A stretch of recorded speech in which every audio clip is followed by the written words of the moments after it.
listening to Supernatural Confessions.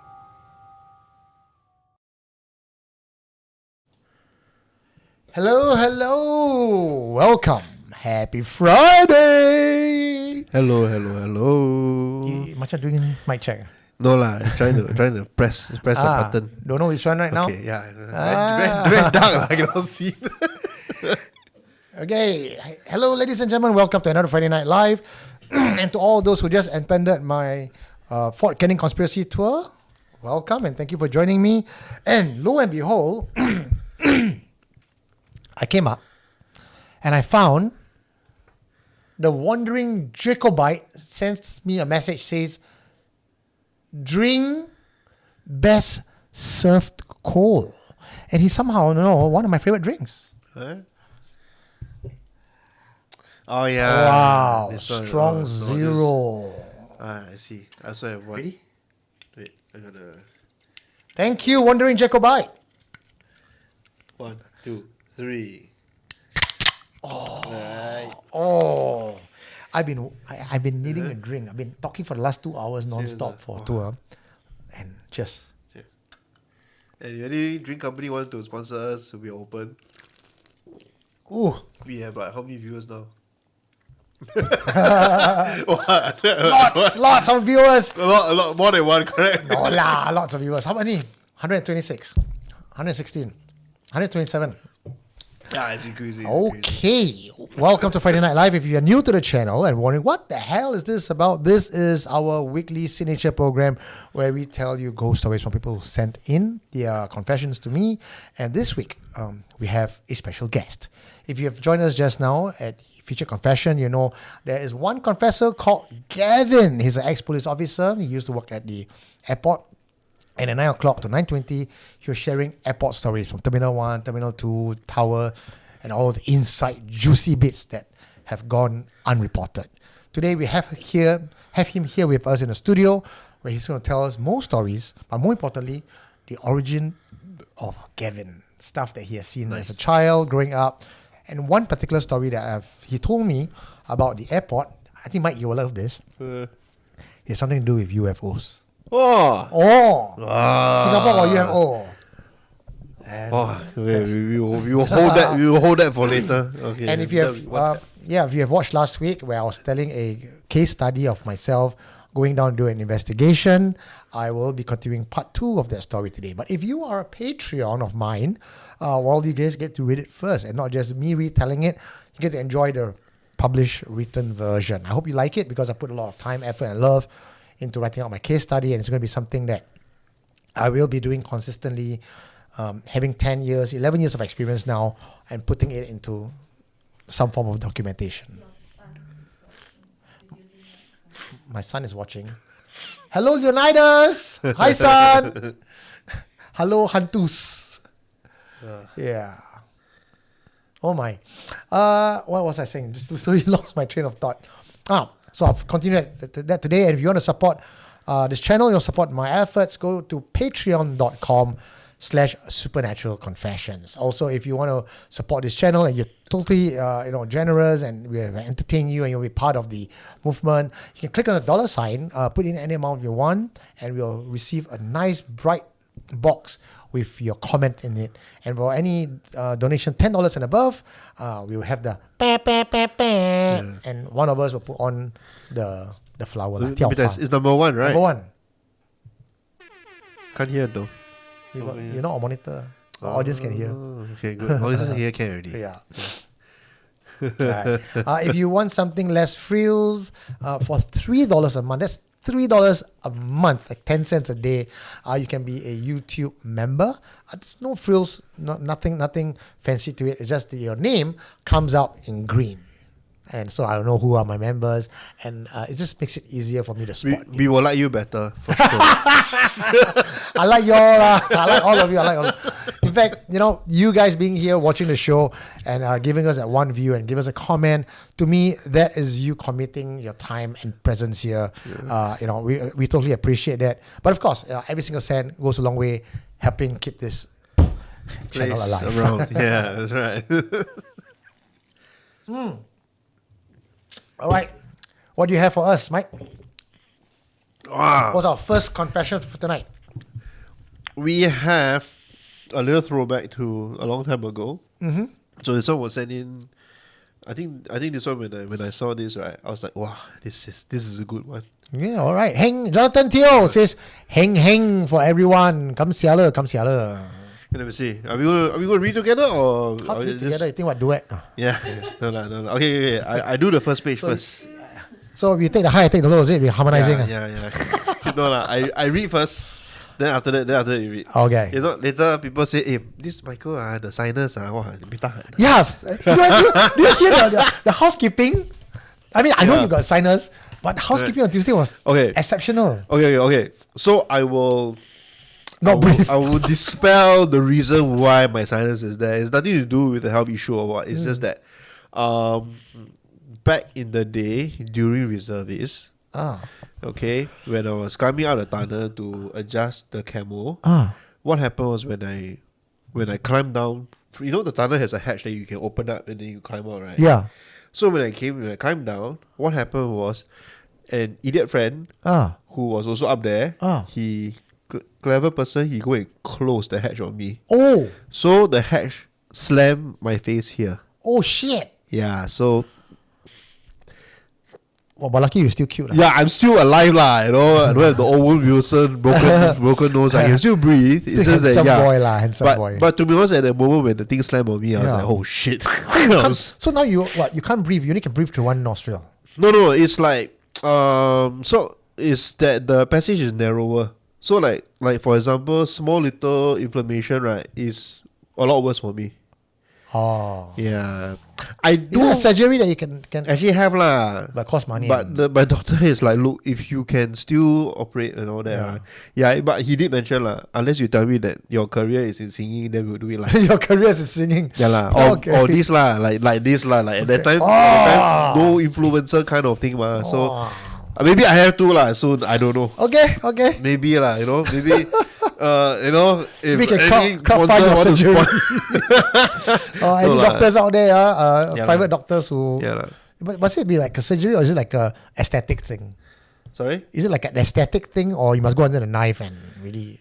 Yeah, I mean, I don't know whether I have to go under the knife, but okay. So the diagnosis was, the air passage in between is narrower than most, because the bone already kind of like doesn't push out lah. Basically, even if I try to use a nose strip also, right, it doesn't work because it's internal. It's not outside. Michael Tay says no spangek.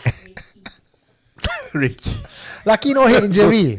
Yeah, that is true. No, seriously, I was really very frightened at that time. The nose bridge actually saved me from because that was really very painful. I have no idea, man. I know you for so long. I don't even know about your accident in. Because it was actually I didn't really remember it until like people start talking about it. Then I was like, submucous tibinectomy. Is that a Harry Potter spell? No, it's one of the things. Yeah, that's it. You can get surgery, but yeah.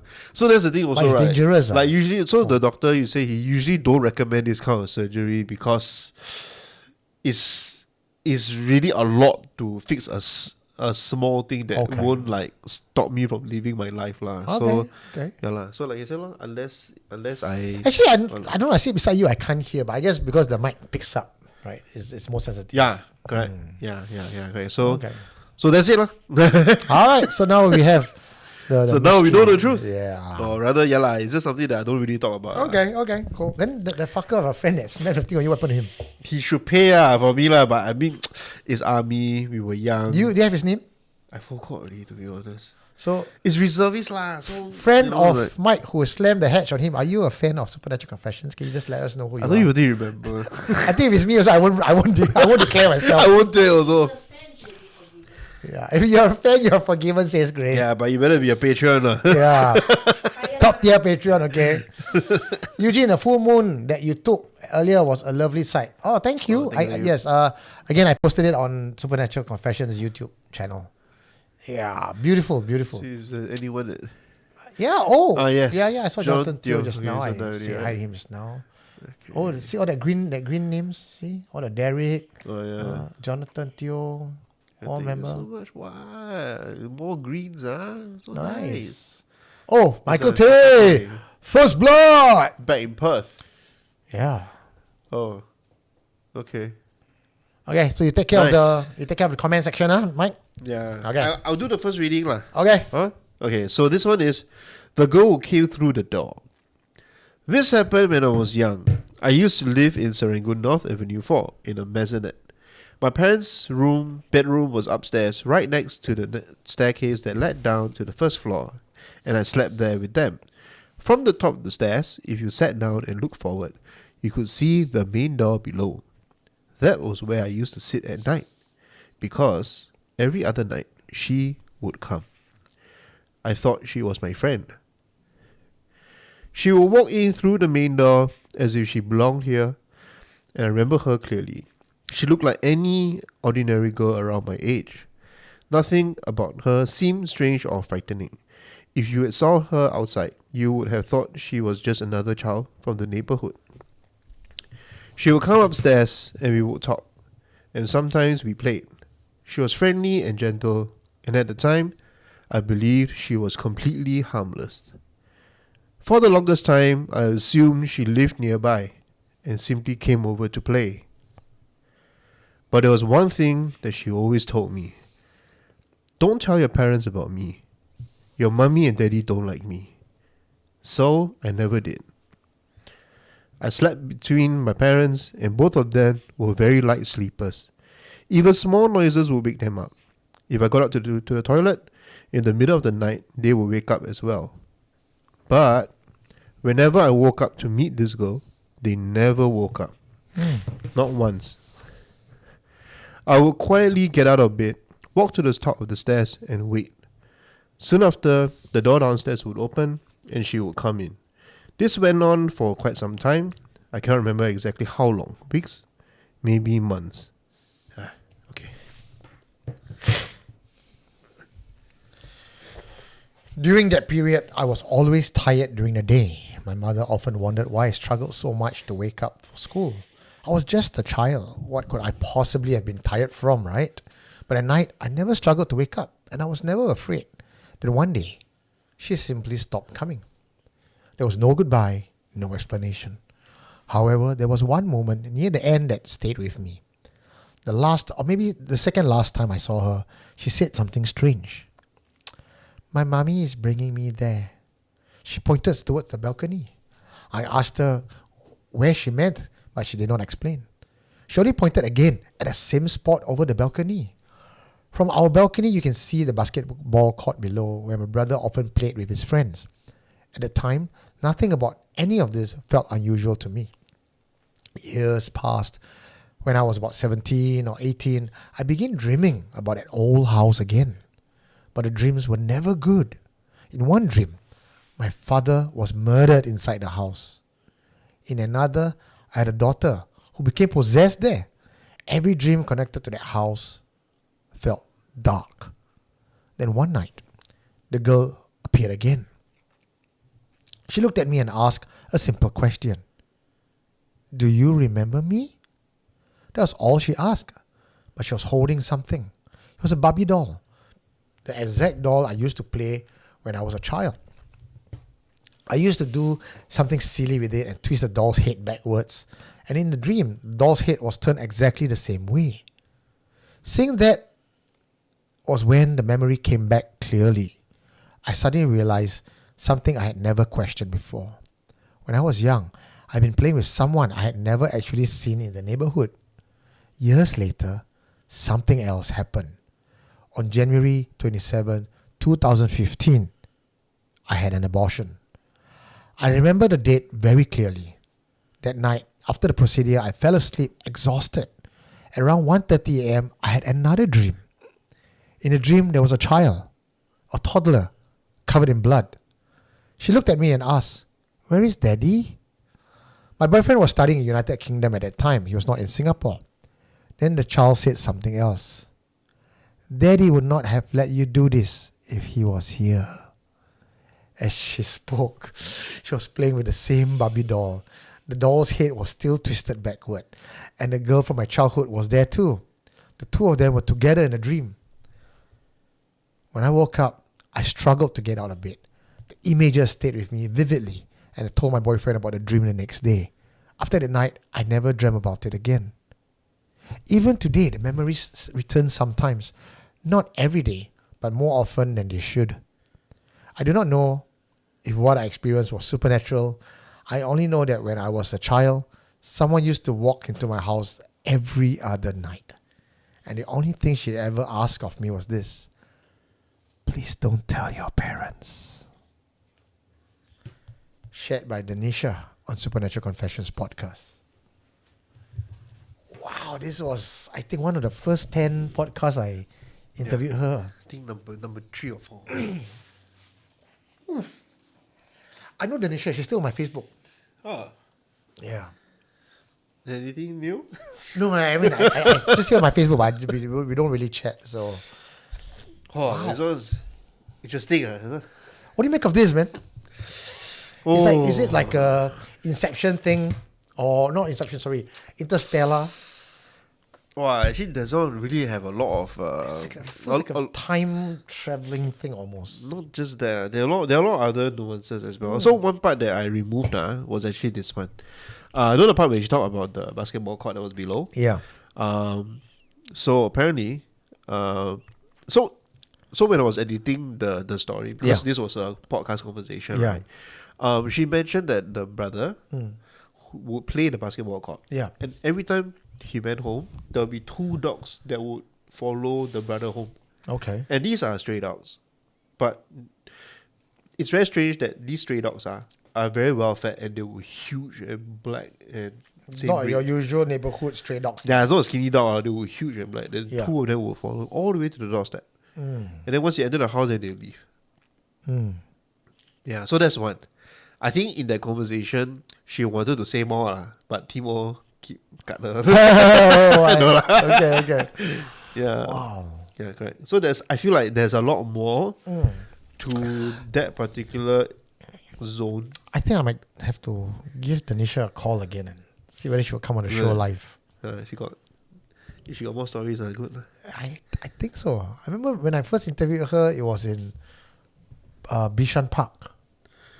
Yeah. This was pre-COVID, bro. Correct. Yeah, one of the very first 2015. About there. few. Yeah. Wow. So okay. What's your take on this? I mean, you got some notes for us. I feel like the Barbie doll is very pivotal. Why? Like okay, like say for example, if I wanted to put on the scientist Okay. psychologist Put on lens, right? Yeah. There's a good chance that she's probably sleepwalking a lot. Okay. And that the girl who walks into the house is probably a projection of the doll that she plays with. Because children at that age, but she didn't mention age also, right? Now, she did say she was young, like I guess in primary school, talking about parents, school going age. I'm assuming when she's playing Barbie doll, she's in primary school, pre-puberty.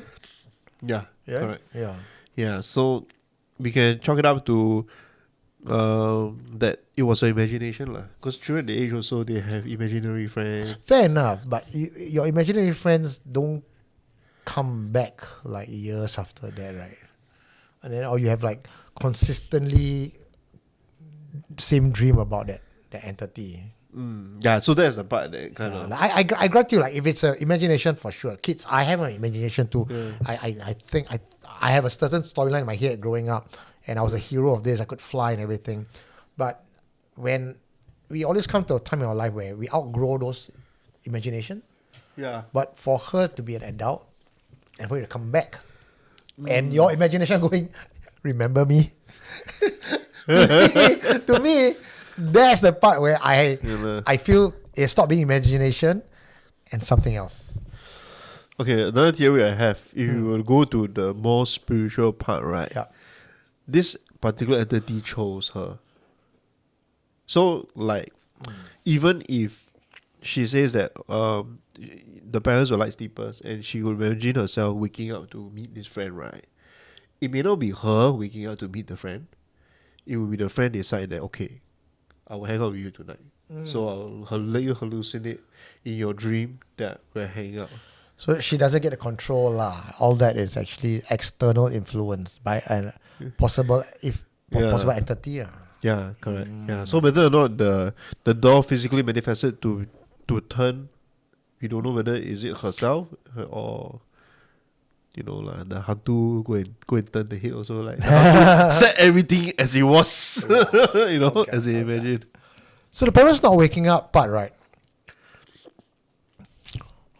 I mean, if you take just the folklore, Mike, there are things in our real world, real ghost stories now. Like, we heard things like Toyo come in, Orang Minyak come in, and somehow the presence of such entities render the entire family unable to wake.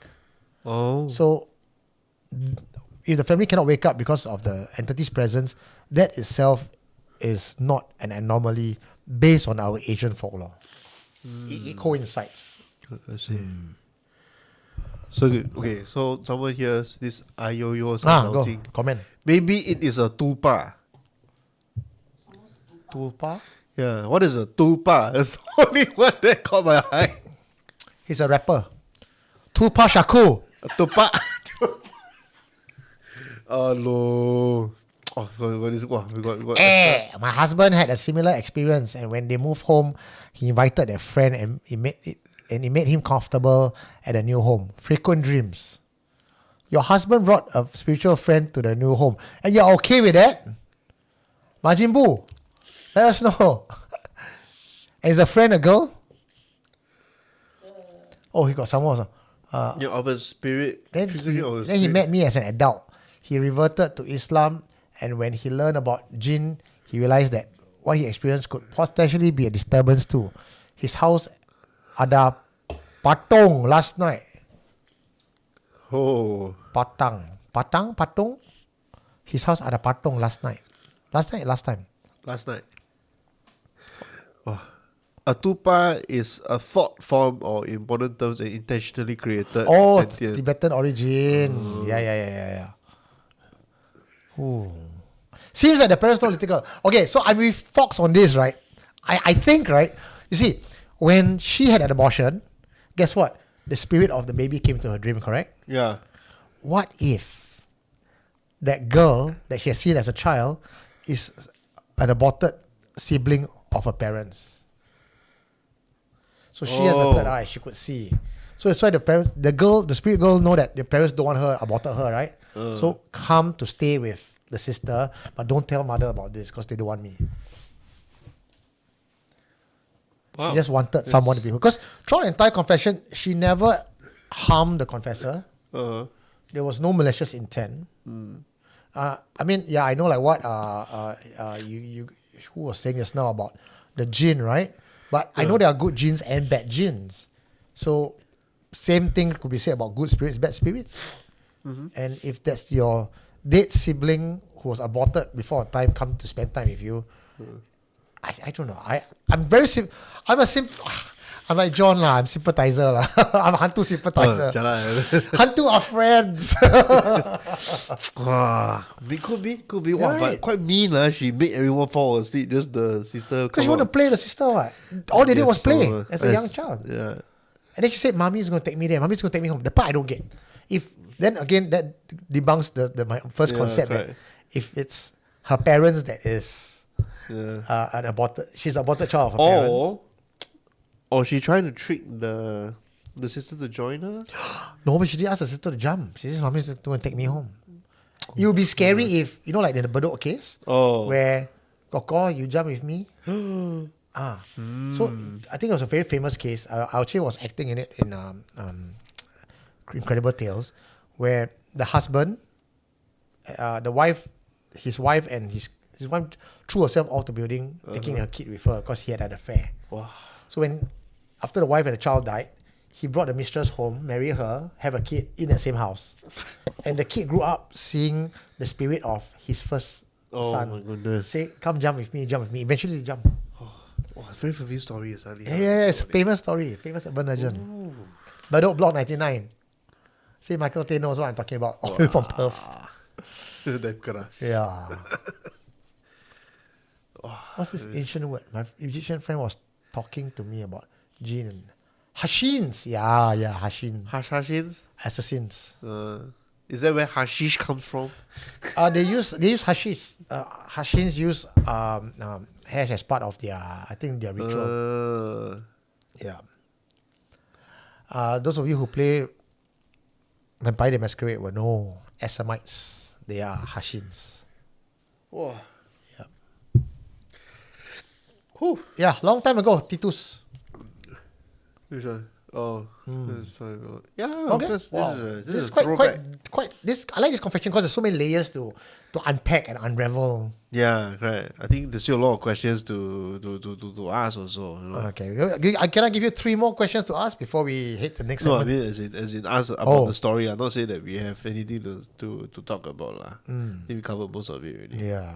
It's right. So what's your final verdict for this story? I feel like it's not complete. Yeah, you can't go with that lazy of it's not complete. No. I feel like there is one part that about the brother who apparently has 2 dog escorts. Every time they go back home and they never enter the house, they only stay right outside the door. I feel like that's the broken link to complete this whole thing. I feel that their family is protected. She's protected by spirits. The brother is protected by spirits. The 2 dogs were spirits. Yeah, but why? Like, you know what I mean? It Like, could be. Yeah, like It what is could be the family devils, the mom and dad devils. Because I've had cases where the family dabbles in black magic. The children actually has signs of it. And in this case, the dogs following the brother is defending and protecting him. Which also tells me the family has dabbled in enough black magic for them to have enemies that they need guardians. Oh, but these guardians are like they requested, or it just so happened that okay, this family seems innocent. They don't There's always a deserve this pack. and then There's always a pack. It's not like the guardians happily out of the goodness of my own jinn heart that I come and protect this person. Yeah, he needs help. No. There's always gonna be like, you want my help? There's a price. But if I agree to help, then I am beholden to the oath. I see. Yeah. So the only way is to ask the parents lah. Yeah. Michael Tay, correct. relate. Eugene acted in it. A very young Eugene Tay back then, swimming in oversized long sleeve shirt, playing a CID agent. Yeah. Check it out. I think it's season 2, episode 1. That time I got jawline, bro. Yeah. I got jawline. Very sharp jawline. Well, you got the Okay, so I promise you, I'll tell you part 2 of my case that I have handled called Mama. And I'll tell you guys before we end off tonight. But for now, let's not keep our guest waiting. He's in the studio with us. Ladies and gentlemen, you have seen him just now confessing as a featured confessor on our channel at 9 o'clock. Today, he is here with us in the flesh. His name is Gavin. Hey, oh, you're so far. sit near. I have to. No, it's okay. You just ask him to sit near. Okay. Gavin, you come closer to me. Yeah. There we go.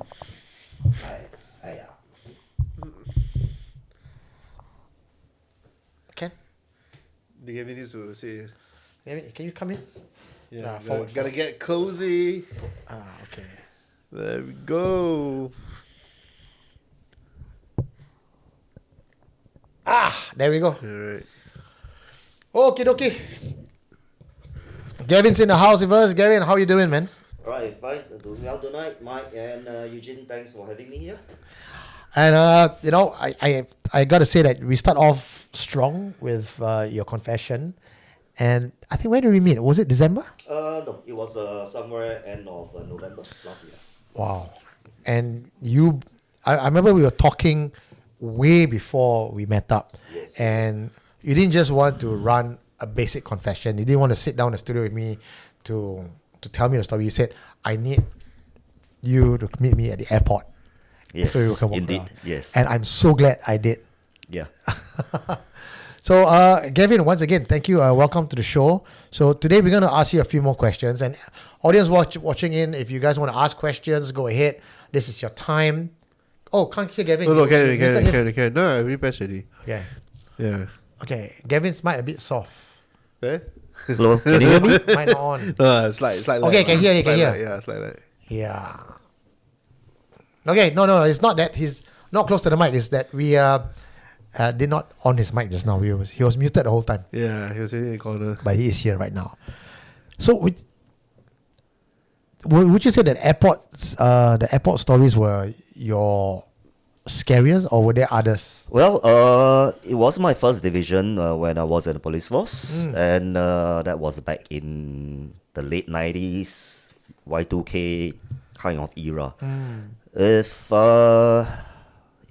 there is any officers, NSmen, regulars, volunteers, you happen to be there during this period of time, I think we have met, and maybe you should know me. So during that time, there was only Terminal 1 and Terminal 2. Back in those days, there was no Terminal 3, budget terminals, and there's only like the East Perimeter and the West Perimeter. Yeah. As Eugene, as I shared with you, Terminal 1, there's a CCTV room.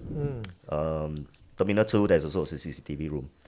So which one you want me to hit on first? Well, I think for those of the stories that you shared with me, we already covered in the featured confession. So I'm not going to repeat that. So if you guys want to hear it, go check out our featured confession. But there's one story that we did not get to cover, and that was the. Correct me if I'm wrong, but I'm pulling this out from my memory because it was so stunning, right? You were there on the ground, and control station was radioing you. Oh, the control tower. Control tower was radioing you. ATC. And then ATC says, "Can you all see the thing in the sky?" Because 2 fighter jets were scrambled to intercept something. Yes, it was a night shift. I remember I was on a night shift. Mike, you want to hear this? This is cool. You'll love this.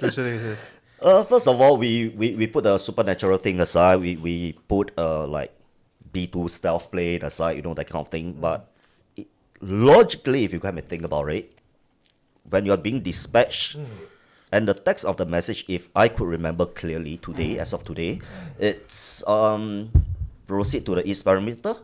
Pardon me, West Perimeter. And it's actually the perimeter that is nearer to where the Changi Beach is at. That area. Okay. So we went there, I think 5 or 6 patrol cars. All right. We call them the FRCs back in those days. We went there, and all of us were practically getting out of the vehicle, looking up high in the sky, standing by our searchlight. We call it the dragon lights at that time. You charge for 10 hours, you use it for 10 minutes. So definitely you have to need a lot of dragon lights to work each and individually.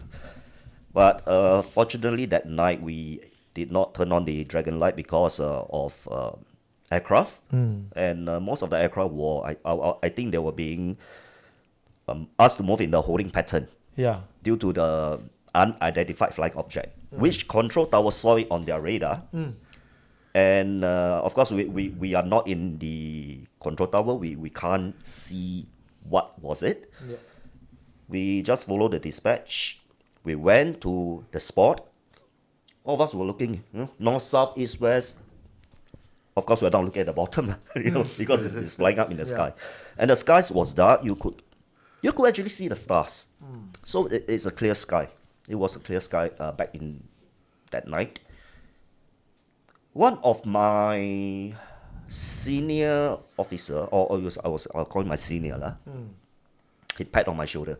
He was my partner on that night. He said, "Hey, Gavin, can you look at somewhere around 11 o'clock in the sky?" So I was looking somewhere like 11, 10 o'clock then. I said, "Okay, hold on. You just comb the area." Yeah. Just comb the area. Put your eyeballs around the area. So I was looking. Suddenly, yes, I did. I saw something. What he saw. It was a very big. It looks exactly like a stealth plane. A shape of a stealth plane. It's more to like a boomerang. Boomerang shape. So it was gliding. Towards Pulau Ubin direction. Towards out into the sea. If you know where Changi Beach is at, right? Yeah. Where the ferry terminal is at, going up to Tekong, that direction. It was flying out towards the sea. And when we managed to catch the last glimpse of this aircraft or flying object, you call that, it just disappeared. It became transparent first. Slowly became transparent. from a dark shadow, camouflage in the dark sky. It's definitely black in color, like boomerang shape, exactly like as big as a plane, as a stealth plane, right? But we doesn't know what was it, and it's not me who spotted it first. It was my senior who spotted it first. Tap on my shoulder, look at that direction. Is this what the control tower is looking after it? Remember, Eugene, we mentioned about the two fighter jet that scrambled up, right? Correct. They couldn't see They it. couldn't see anything. So Nothing on their radars, nothing on their eyesights. So the scramble, the jets that were in the sky that would have had the clearest Exactly. view to that Yes. thing could not see it. Could not see it. There's a good question that I think Fu Xiang Hong is asking. Didn't airport ask you to sign an NDA on this? Like, they try to shut down all this from leaking out. Oh, back in those days, we call it we only signed the ISD. The ISA. Internal Security Act. Yes, correct. So, under the airport control, back in those days, we are not leaking out anything. We have not signed anything on that. Yeah. All right, shit, man. Oh, is there sound? Now Derek's asking, is there sound? No, totally no. It's just a very black figure. Yeah. So when you say you saw it, right, is gliding. It's gliding. So it's slow. gliding. It's slow. It's quite slow. Do you think like the speed is as though it could just be hovering sometimes? If it's not hovering? It's not this way where I saw it. Okay. It's this way. Oh, Like okay. that. It's on the side, on the stomach. When you can see like a stingray on the stomach, it was facing us on the sky towards us. Yeah. Oh, there's I think Dice Pang is saying TR-38 Black Manta rumored Skunk Works project. What's that about? I'm not too sure on that. Oh, Dice Pang, you stumbled upon something that I don't have knowledge of. Could you give me a bit more information, or you can text me 988-69859. I would love to know what's that about. Yeah. Airport, okay, so, Changi Beach, a lot of aliens. Any other question? I think there's some interesting comments above. No, there's no more. That's it, right? Yeah, Then there's also one, Bob Lazar was right. Bob Lazar. Yeah. Bob Lazar. Your tinfoil hat wearing you might try. There's also one other story that did not make it into the confession here, where you were talking about the fire engine. There's a lamppost and the fire department division. There's one particular lamppost that constantly has a chick pun there. Okay. See, guys, we are telling you all we're giving you guys the lowdown of stuff that you never get to hear on normal channel before. If I'm not wrong, that should be Lamppost 48. Yeah, those was from APD previously. I think you know about the very famous Lamppost 48. So what's APD? Airport Police Division. Airport Police Division, Yes. okay. So it's near to the fire station. All right.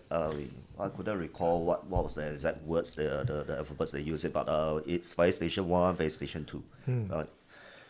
So what was your question actually? I think you were telling me a story about the APD and lamppost, because there's a constant sightings there, and people who work in APD would know, because you mentioned it as a by the way, so it was not a full story for me to include it into the confession. But if you bring this up now, I think anyone who's working at the area who's a fan of the show might actually step forth and share those stories as well. Yeah, of course. I think they have more. They are more detailed than what we are, because most of the time we are doing patrolling. But those firefighters who are actually in the fire station, they will know the stories better than what we are actually patrolling that area about. And to what I could experience or encounter previously during my days, it was like when we're patrolling, it's like suddenly there's fog coming out, forming on the perimeter ways, the roadways we call it. Okay. Suddenly, it's just like when you sit inside the vehicle, it's exactly this view. All right, the fog become thicker, a lot way thicker, until you couldn't see what is ahead of you. So for safety reason, we switch on the blinker, we switch on our hazard light, we stop the vehicle, we put the handbrakes, we got off the vehicle. My police force mentor was on the shift together with me on that day, right? So it happens to be, coincidentally, he's coming from the other side, the opposite direction, which is ahead of me, coming towards me, which I do not know that he's coming over. Because there's a fog in between. There's a fog in between us. Yeah. Right? So I asked my partner, who was my in charge at that time, do you want to make a call? So I was a driver back then. So do you want to make a call? I shall proceed with cautious, like dead slow speed, that kind of thing. He decided not to take the risk. All right, we will just wait for the fog to disperse. Ultimately, after 5 minutes, 10 minutes, it's still there. It's still there. But after these 5 minutes, 10 minutes, we could see a vehicle approaching us with hazard light, with blinkers. So we know it's kaki lang, or old man. And it happened to be my police force mentor at the time. And he said, what was this? When we met, both cars met head to head, the fog dispersed. Did you even see the fog, or only you saw the fog? All of us. So there was a fog that you guys drove through? We did not drove through. Remember, I told you my in charge says that. No, we don't take the risk. So you just we wait. Oh, but it okay, was okay. the other car who approached us with dead slow speed. Yeah. And met us. So they drove through. Yeah, they drove through. They drove towards us. Yeah. And they saw us. I just want to ask this question. Could the fog be a natural fog? Because maybe it's in the day, it's in the middle of the night, the temperature change. It wouldn't be that thick. So it's just one cloud in the middle of nowhere. Very dark kind of cloud. Very smoky. It's just like you're smoking the whole room up, that kind of thing. You couldn't see, you couldn't even see your own hands. Yeah. You couldn't see your own hands on it. So ultimately when we, when we met, the whole fog dispersed. It was clear. But if we stand out of the vehicle, it's just like, how would I say, a meter or slightly above a meter high. Yeah. But of course, human is something like ranging average height of 1.6, 1.7. Okay. So we could actually see what was the other side, and the length of the fog was very thick. Yeah, very thick, very lengthy. It's around at least a few hundred meters. Yeah. But at that time, we couldn't see the other vehicle. Yeah. So we decided we go back to the vehicle for safety reasons. Yeah. We go back to the vehicle, we shut the doors. And that was after that 5-10 minutes, we saw the vehicle coming, another police car. Was that the only time you saw that? Or that was my first time. But do you hear that was common to others? Better, yes, there was another incident, similar incident that happened. And I'm quite curious here because we know on a low key, government officials actually do send people in to cleanse all this place. In your knowledge, have you seen any masters coming down trying to exorcise or cleanse the place at all? Personal answer, Yeah. no. But do you know if that has happened? I have heard of what you have mentioned, Yeah. but I have not witnessed it. Yeah, correct. I want to ask a question from Dot2968 who put in $5 for this. Thank you, Dot. I appreciate it, and I want to take this question seriously because it's quite an important question. Question for Gavin: did you or colleague experience anything following you home after your encounters during your shifts? No. When we finish our shift, that means anything happen at home after our shift, right? Yeah. Honestly, no. So almost like the airport goes there, stays in the airport. Yeah. Allow me to just interject. Yeah. This is from Paris. Ta-da. Yeah, it doesn't look so triangular, but it looks more like boomerang. Oh, so this is It's like a very gigantic kind of boomerang kind of shape, and it actually has an outline where you can actually see the thing. Okay, so according to Paris Maitreya, who sent me this, he says this is the black manta. Black in terms of when you wiki this, it says it's a boomerang, black triangle UFO is a boomerang shape, and it's actually something that has been spotted around the world. Yeah. okay. So it's rumored to be built from reverse engineered Roswell tech. Roswell. And even in cooperation with extraterrestrials. Go on. My favorite part is American made. So not China. Okay, but the other part is true gravity manipulation tech. Sighting since 1990, said to be a black triangle that absorbs light. There? That's what you saw lah. No. what I saw was like Oh, sorry. This boomerang. is boomerang. sorry. This It's more like information boomerang. is sent by Dice. Dice punk. Yeah. So said to be a black triangle that absorbs light. Some sightings say it's silent, can hover. No, but this one is American made, right? The TR Black Manta. This particular one is what Yeah. we will call Black Manta. correct, like, with a collaboration, allegedly collaboration with ETs. Yeah, but the one that Gavin saw, you can remove this. Is the original one, lah. Right? No, the one that Gavin saw was yeah. boomerang, so it's probably Australian made. Yeah, it's not triangular. It's Australian made, mate. Yeah. It's a boomerang, Oi, right? don't you see the Barbie? Oi! So it should be made from Australia, right, boomerang? Yeah. Wait. Perry sent me another message. Okay, hold on. Sotomate kudasai. Sky's phones line up on Aris. Okay, I'm going to forward this to you. Yeah. This it one? looks- Is yeah, it this? It looks something similar to this. It's- Whoa, we might have something. Wow. Perry might have Correct. stumbled upon this. Yeah, And we yeah. have actually have the outline of the just ship. send you the area, There's okay. some light things on the outline of. Sent to you. So what? Yeah. Someone sent to where?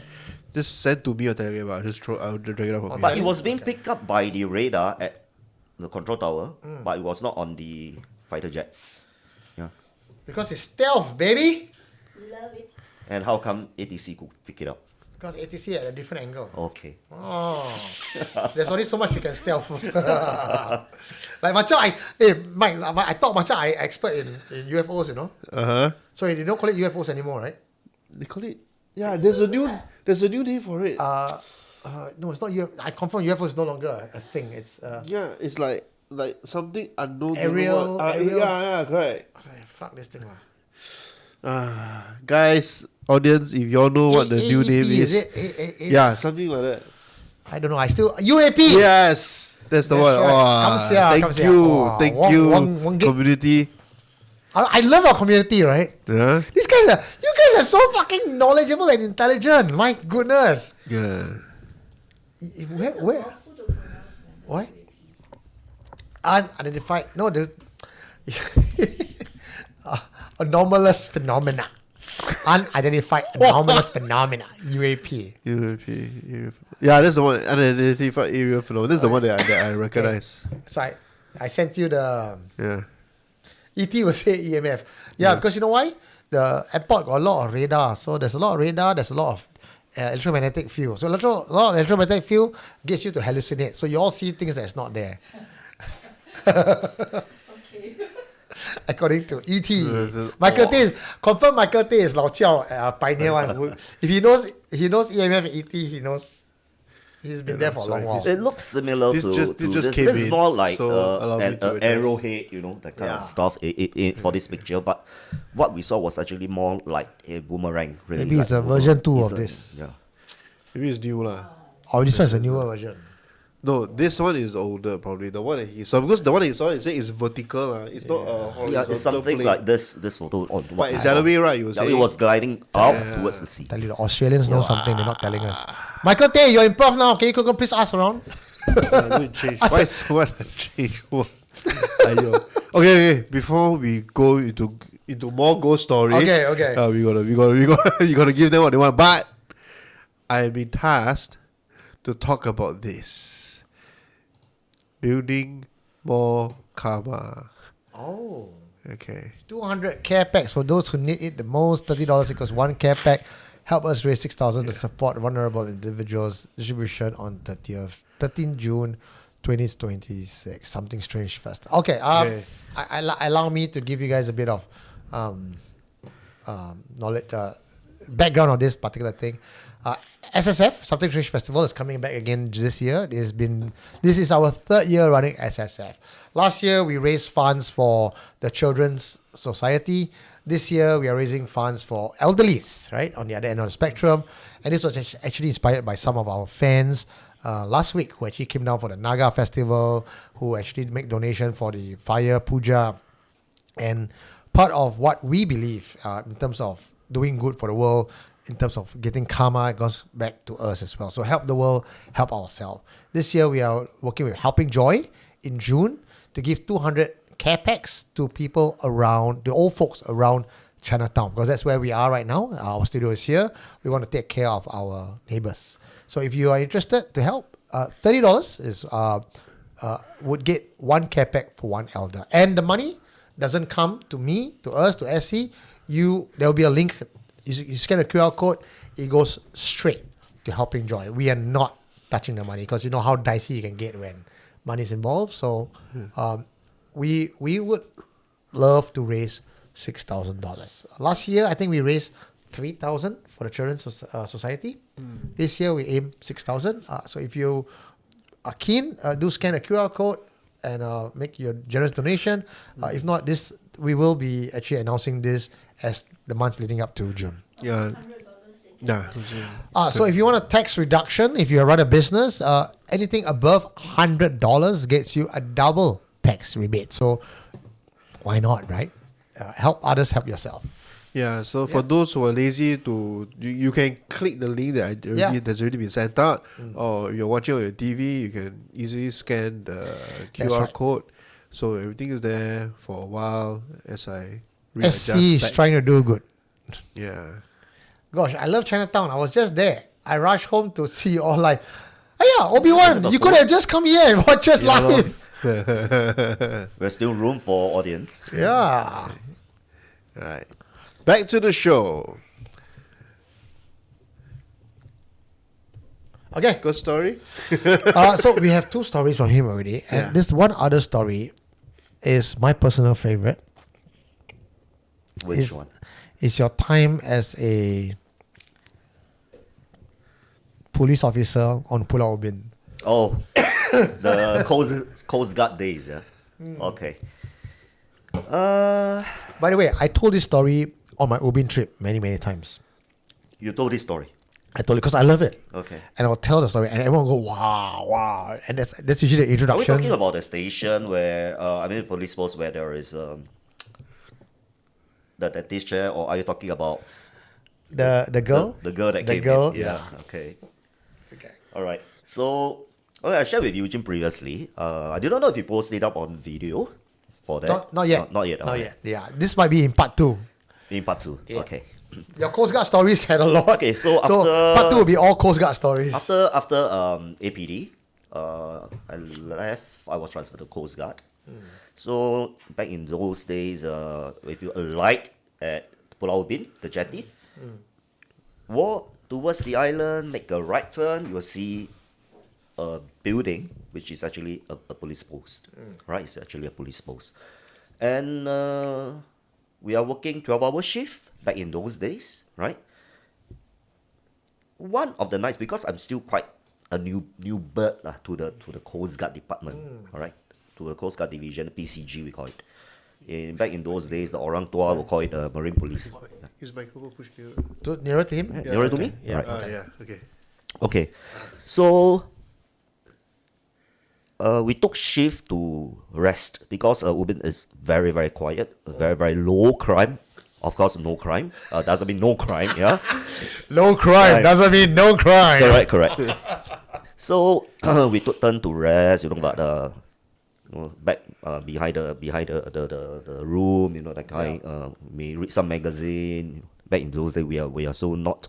We don't even really have Nokia handphones. Back in those like In those days. Play those Snake. days, pagers, or maybe the first batch of handphone was out at the early 20 late cents 90s. per SMS, okay? Very expensive to text your friend. Well, right now we are looking at how many data, how many 100 datas free, no, right? no, But like- last time, back in those days, we have to see 200 SMS, 300 SMS. Yeah. After that, they charge 5 cents per SMS, right? Yeah. Okay. Let's cut the whole thing short. I recap the whole thing as what I shared previously with Eugene, as he mentioned part 2 is coming up. Okay, part 2 is coming up. I shared with him. I did a recording on that. And we took shift. My shift, the thing happened on my shift, on my watch. Right? Just exactly on my watch. The so-called old man, he wanted to rest earlier than scheduled. So he got me out to replace, to exchange roles. So I sat in the front desk, everything, and this thing came. A woman came. Remember, there was no auto doors. It's a glass door handle. If you remember back in those days, NPP, Neighborhood Police Post, you have to push the glass door, right? Those doors, right? this door was being pushed open by this lady. She came in, she looked exactly human. Nothing, out of the extraordinary. She said she told me she discovered someone that may have fainted, lie motionless. All right. Anything? No, it's fine. All right. So I continue. So I show, because as I mentioned, I was a newbie at that time. I show her the map. I show her where we were. She briefly just pointed out to a location, which is not very far away for driving. It's not very far away, but walking it could take about maybe 10 to 15 minutes, right? Let me catch my breath. I recall this thing. Eugene, I think you remember. I know, because the other stories that he shared with me, right, Yeah. happened to him personally. Yes. So if you actually watch the featured confession tonight, right, there's even one case where it's a tower and he was on duty and the person just vanished in front of his eyes. This particular control tower. So this particular case, you catch your breath first. I'll just jump in for you a little bit, right? Yeah. Because I know this story very well when he shared with me. He was on duty at the police post in Pulau Ubin, and a girl walks in, opening the very heavy door, and he was there on duty. So he said, "I was like, she said she found a body." Not a body. Someone may have fainted. Oh, someone may have fainted. Yeah, that she was said. the exact message, which I could record till today. Okay, so the girl said someone may have fainted, and told it to him. So open up the map, and she said, "Point out to me where." Yeah, correct. So the girl pointed out where it is to him, and then she said he told the girl, "Okay, you wait here." Got her a coffee or whatever, just sit down there. So we activated the SAR, the search and rescue. Search and rescue all activated. He left the girl there. He went out. I did not left the girl there. Remember, I told you I got that old man, Your partner lah. my partner, I think he went in just less than 10 minutes ago. Yeah, and he said, okay, there's a complainant. He looked at his watch. I've been here for decades. Never at this time have anyone 3, 4 a.m. somebody coming in to say somebody is fainted. Yeah. That's Joyner Wong. $100 you. freaking Yeah, thank dollars. Wow. So I got to. I, I was waiting for it. I hope it's not a mistake and that's intentional. It says, "Hi Eugene, thank you for sharing the post of Mama and the house of North Shore." No. Joiner is reminding you. Don't forget. No, I already shared already. It's on Patreon. Oh, So she knows. okay. The fact that she knows the house of North Shore, because I only share that with Patreon, she knows. Oh, okay. Wow, thank you so much, Joy. Whew. Come down. Wow, today 3 hours already. Okay. So you went off, so much. and then when he investigated, No, I called Yeah. him out Yeah. to actually ask further details from the girl. We need to take her particulars, everything, and so I activated the search and rescue party. They came over with dogs. They came over with dragon lights. I mentioned earlier, the dragon lights. One of the dogs gave out a bark. Back in those days, he barked once, barked twice. Suddenly, he stopped searching. He was just like circling around the area, the spot. And when what actually happens?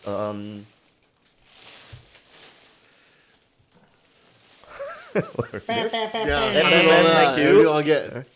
Yeah. everyone gets. Paris insists that we have to put on. That's right. Correct. Hey. This is what you call Tiao Hui, right? Correct lah. Instead of you all spend at the something, you spend here lah. FNL. Okay. Okay, so we started digging. Not the digging, I mean like move the soil away with our bare hands and everything. And not very deep. One of the guys touched something. on the ground. Yo. It touched like human. Oh. Human body, that kind of physical contact when you touch somebody on their wrist, So you say, hey, wait. Then they dig more and more, and the whole thing surfaced. So remember when I told you there's a dragon light, right? Yeah. They were searching at the area, right? They are digging at the area, right? When they flip, that person over, it was the girl that came in. Oh. So I was, until today, I could tell you live right now, I'm still very shocked. Exactly, I could recall that instance. And I composed myself, professionally, composed myself. Could it be twins? Okay. Could it be that's twins? Rational thoughts all Rational coming in. thoughts, Like, everything, try to be rational, try to be Yeah. calm, everything. So, call back lah, handphone lah, duty phone, call back lah. Yeah. First question I gonna F. Hey, I know I exchange duty with you I rest earlier. Don't play me up like that lah. Why got a girl in the police post? Oh. I said, is she still there? But you left her with a partner, right? Yeah, because when I left, she's like sitting there. I left, my partner came up. Oh, so it's like when you came out, That then it's like a nobody split lah. second kind of thing. It's not a very long Okay, period, fair like enough, 1 minute or 5 minutes. So anyway, we have the CCTV. Okay. Nowadays they call it a pole cam. So I went up, leaving her there. Before the door closed on me, she's still inside, sitting down on the so-called visitors chair or bench, Then my partner was at that time, getting up, coming out of the room, which is open. So when I went out, he saw me going out, leaving the police post to the jetty. And he came out. He saw no one there. That was his statement. Oh. Don't forget, I told you previously, Eugene, there is CCTV. Yeah. It captured, the footage was back in those days, was like video recording kind of thing. So they send this videotapes captured by the CCTV to censorship board or to whatsoever relevant authorities. No foul play. No foul play. The thing captured the door opening on its own without capturing the girl. Oh. Saw me speaking to somebody in where there's nobody in the footage. Oh shit. Yes. All right. So she actually came and reported herself. Wow. Yes. Wow. So as I told you, I composed myself twins, twin sister, twins. But no lah, it's not lah. End of the day, Wow, I got two questions. First one, which is worse?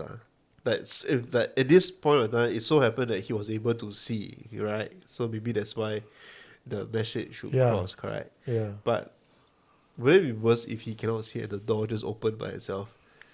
I think because if you hear all of Gavin's story, right, Yeah. he has a gift. Yeah. He was able to see. So maybe the spirit of the girl chose him because he could see her. So that means when Possible. you see you saw the girl, right? It was like full form. Like a no human. problem, it's like exactly like a human, means just like- you and me, exactly. But Whether got shadow or no not, you shadow, probably- shadow. I couldn't recall. Oh, But cannot recall it's lah. It's- yeah, it's very exactly hard she lah. walking like a normal human. Oh. It's like a normal human. She's not like zombie, walking, Yeah. like or jumping like a 僵尸 that kind of thing. It's exactly like I remember you told me you went. Did you go or did you not go to the funeral? Oh yes, I did with one of my Yeah. colleagues. Yeah. One of my colleagues. So we just want to ascertain it's not twins. So we asked the parents. I'm the officer there. We discovered your daughter. That kind of thing because I won't share too much, but it's mishap lah. It's Yep. mishap lah. The thing happened. Because someone is asking about post-mortem and everything. So Maybe back in those days. I mean, we weren't not savvy. we to won't the touch too much on information. other Okay, authorities okay, kind okay, of thing. okay. Yeah, but I'm just sharing on my part what Yeah. has actually happened. And she doesn't have a twin sister. She has a younger brother Oh. who is taking his PSLE at that year. Aiyo. Yeah. So confirm, don't have, but the funerals we have photos, right? Yeah. She was like Just as you saw. the eyes was yeah. I'm quite curious as well. I think this is the same question that Daryl is asking as well. Was she wearing the same outfit? when No. No. No, So when she died and when you saw her was a different outfit. it's a different outfit. Huh. I won't mention how different it is. All right, It's not the same. But when we discovered the body, Yeah. she's in shorts, like exercise attires. Yeah, exercise attires. But when the person that came in was not in the exercise attire, but she was casually dressed. Okay. Yeah. Was it murder? Do you know if... No, it's not murder. No. It's So not classified under accident murder. lah. Yeah, Okay. it's not classified under murder. Unnatural death. Yeah. Unnatural death, but not murder. Okay. Yeah. Now that we have heard your stories in your career in the police force, I'm quite curious. Like I mentioned to Mike just now, I think there's so many policemen and women out there serving our nation. And I think that the number of people that actually have paranormal encounters is 1% or less. Most of us, and I've met thousands of people coming on my tours as participants, and I can tell you the number of confessors versus participants, it's almost 1 to 1,000. You know, it's not people like you seeing things firsthand is the minority. It's not the norm. It's not. Is it a sui or the heng thing? I mean, but okay. So most people would see paranormal as sway, bad, negative. Okay. But I only think that people feel that way because they don't understand the paranormal world. But for you, imagine if you weren't there, that girl would have not found her body that soon, or by the time they found it, would have been decomposed. Yeah. So you did a good thing. It's just a day only. Was it scary? It was scary because it's what the fuck, right? We're not sure of it. It's true lah. But it's not scary in the sense that you did something for someone, whether living or dead. And to me, that's It's like a boon. good It's deed. a good deed. Yeah, Yeah. it's like what my ex-colleague in PCG shared. He said, hey, actually, yeah. you did a good deed. You don't have to be afraid. Yeah, you I know? was going to say also that Yeah. the poor soul could have been open door, scream at you. Bola, she that fainted. Floating up. no one could see her. Yeah, right? no one can. No, it's like that's even worse, man. Yeah. You know, have you seen those people? Like, say suddenly I walk around and But why I is have no to one responding to share me? the thing that when I don't believe what she wasn't there, you know, that kind of thing. When we went back, we played back the footage, you know. Yeah, The door opened. yeah, I went off. The door closed back, right? yeah. Until I came back after the certain time period, right? I came back. The door was never opened. By anything, by herself. you know, that even means, the camera can capture. her will to want to survive must have been so strong that Maybe she doesn't even know she's dead. yeah, this you know man, her will to survive just kind of like superseded the physical. I'll give thanks to Any Tan. Any Yeah. Tan 449 gave us $5 and says, "Get good." Fuxian say sui. So me. Yeah. Must go and 掌柜注意 already. Oh, acid elites, man. Yeah, thank you so much for all your generosity tonight. Thank you. was Yeah. really- Oh, Derek. The fact that her spirit can open door means her energy damn strong. Could be. As you mentioned, right? She has the strong will. Strong will, thing, like, yeah. she doesn't And she know she's look dead. exactly. She doesn't look translucent Yeah, like what I could see some entities. They look a bit translucent kind of thing, but she look exactly like you and me. So for a video like this, Yeah. where obviously we know that, you know, what do they do after that? They destroy it. I have no comments on that actually. No It comment, belongs to cannot another comment. department. The X-Files division. I tell you, Oh, the I tell Scully you, and Mulder. the fucking X-Files division in Singapore is the NEA. The National Environment Agency. They're the X-Files division. They talk about the environment. They know all this shit. Every night they go with their machine. They clean the road. They were detecting spirits. Maybe they have mobility. You know what, kind like of the- cameras right now. They could capture you even you throw one tissue Yeah. paper. They say it's to capture you throwing tissue paper. Actually, they capture ghosts. Well, actually, it's true. All the cameras everywhere, right? Yeah. I'm pretty sure What? they will pick up some. They some tell Are you we so. the ghosts or are they the ghosts? They are They're the the ghost X-Files hunters, division. They're the X-Files. They are the government-sanctioned ghost hunters. Oh, like they place in the parks and everything. It's like that. Oh, we place all these cameras for your safety. No, bitch. They're just there to scan for ghosts. It's like the Hong Kong movie. Last time they used to do that also. I don't know. Tomorrow, if y'all don't see me, sorry, Grace, can you help us get? I want a strong zero brought to us by the wandering Jacobite who generously gave us Jacobites lah. Bites. Yeah. You want another tiger for? You want beer or you want strong brew? I'm okay. I'm okay then. Another tiger for the man. Get the man a beer. get him a tiger. Oh, we got a few personal ones that I think you mentioned. Okay. Okay, which one do you think we should go with? Okay, let me read out. I share a few. Yeah. Which one would you select? Okay, And I'll share with you. okay, which one's scarier? The Yishun or the McNair Road house? Oh, the McNair Road house, of course. Oh, we really? get Ah? a- Yeah. No question asked. No, yeah. After you, Mike, you're the controller in charge. Okay, You lah. decide, Okay, you decide. can. Your call. Still got 10:40 already. No, fuck it. Gavin's gonna send you back tonight, so you can stretch past. No, I like him at Ubin. Ubin, like Ubin. Wow, don't like that, man. Thank you. Alright, come. Okay. Other Tinggal than that, for you. we've got maybe one more police one. We are definitely going to stretch past our closing time today. Yeah. Joy already dropped $100, bro. Oh yeah, true lah. Okay, what about your school last time? Okay, I was St. Andrew Boys. Okay. Okay, I was a St. Andrew Boys in the 1986 until the 1991. In my primary school, of course, I continued my secondary school. We shared about the building, the very very first building. I think most of the old boys, they know where the location is at. Right? It was previously used. Thank you. Thank you. Yeah. So, previously in 1986 to 1991, I was there doing my primary 1 to primary 6, and that building, old boys will know. Central old boys they will know. The fish skill building. A fish skill. Tiny, you come nearer. Yeah. The microphone. This way? No, speak nearer to the mic. All right. So that building was previously used by Japs military when they invaded Singapore in the 1940s. And as one of, if I'm not wrong, pardon me, like to what I could recall, was used like one of their base or headquarters or something like that. So in that school where I was during back in those days, 1986, there's a show hall, right, on the third level of the building. If you are old boys of St. Andrews, bros, it's an all boys school, so it's bros, right?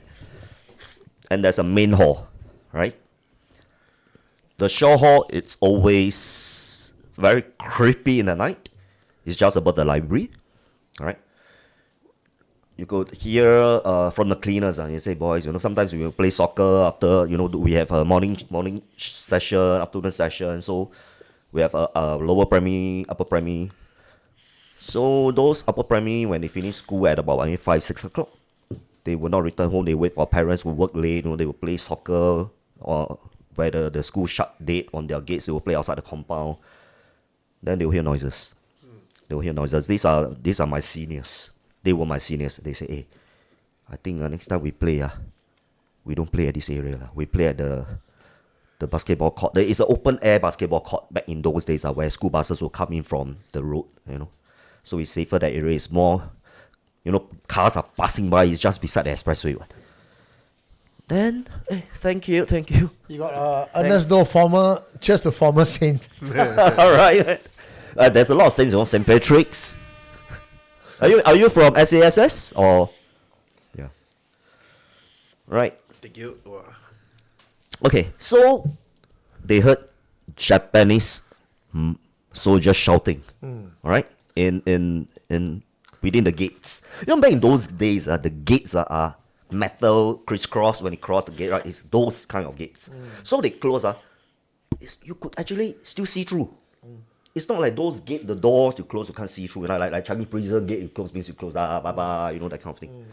You could actually still see through, and they could hear noises. They could hear civilians, I suspect, is what they mentioned, shouting. Yeah. And if you still pass by the area, the building, along the highway, you could see the very top level of the school. Normally the school will have a level 1, level 2, level 3.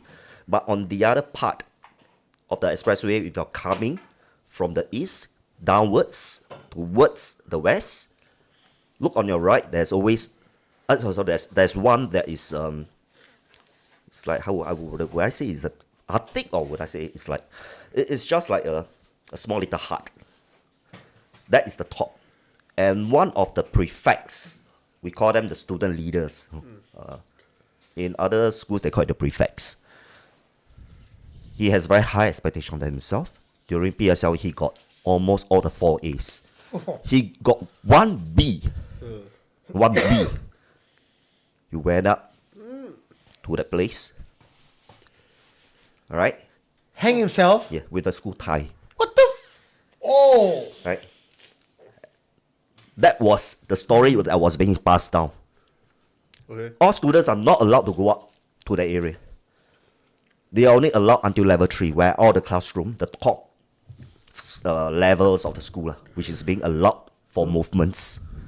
Other than that, that particular staircase can lead up to level 4, 5, and 6, which the little hut is there. And that's you ring the bell. You know, there's a very big bells, metal bell you ring. Because it's a Christian school. So you have the ringing of the bells. We did some trash busing, yeah, that kind of thing. We went up. Hey, let's go, you know, that kind of thing. Hey, don't want, later kena detention. Blah, blah, blah. So, out 6, me and another one went. I was one of the naughty boys. One of the daring one. Yeah. One of the very quiet one. So I went out with the other friend. But he went first. Hey, you go first, I'm behind you. So, end of the day, he pushed open the door, Eugene. Yeah. And he practically was like looking at something. And after that, thank you, looking at something. Yeah. And I was like, trying to figure out what he is looking at. What was he looking at that time when I went on him? And he pointed. He just didn't mention anything to me. He just pointed like that, you know. Look at me. He pointed. Look at me. I say, "Wow, this one quite already. They die lah. They better go and see lah. You know." I say, no. The tie is still there. The school tie is still there. Yo. I do not know, is that a prank? You know, I heard some rumors about the old Changi Hospital. You know, some you see blood stain on the wall, that kind of thing, right? Some people say it's not human blood, like, you know, it's chicken blood, it's pig's blood, you know. Oh, just people just play. Yeah, they Okay. make pranks. I say, wouldn't anybody go and prank this place, you know, out of rumors, like maybe decades ago, even before I started my primary 1 there with them. This has been there for quite some time, this story. So, but the tie we still there, it's not a new tie. It's old tie. The material is quite old already. You guys could see that it's like it's been there for Fraying like and many all. years already, Okay. hanging there, you know, Yeah. that kind of thing. And you go up during the daytime, the glass panel is those olden glass panel, you know. The stained rough glass, you call that, yeah. Okay. So when the sunlight comes in, right, the whole room become very greenish. During the daytime, the whole room become very greenish. And it's like a little bit spooky, you know, a little bit spooky. So I say, when I saw the thing there, and it's on the fan, which the rumor has said, I say, I think this should be real. You know? So I pull him, you know, by the shirt, hey, let's go. So when we went down, I won't say the door slammed. It could be, we kanchang, we left, there's some wind, you know, the thing. Yeah. Pop, you can hear the sound from level 6. We went down to level 5, right? Exactly level 6 and 5, we heard the room tap. Oh. The door. So you see, when we heard that, we are 10 years old, 11 years old, bro. Chow, right? Correct, right? Yeah. Chow. When they say, hey, don't chow, you know, the dogs will come after you if you chow, right? Yeah. So we never think so much because level 4 is just below and we have to make it to level 3. So we chow from level 5 to level 4. And I remember myself taking 2 steps at one time rather than 1.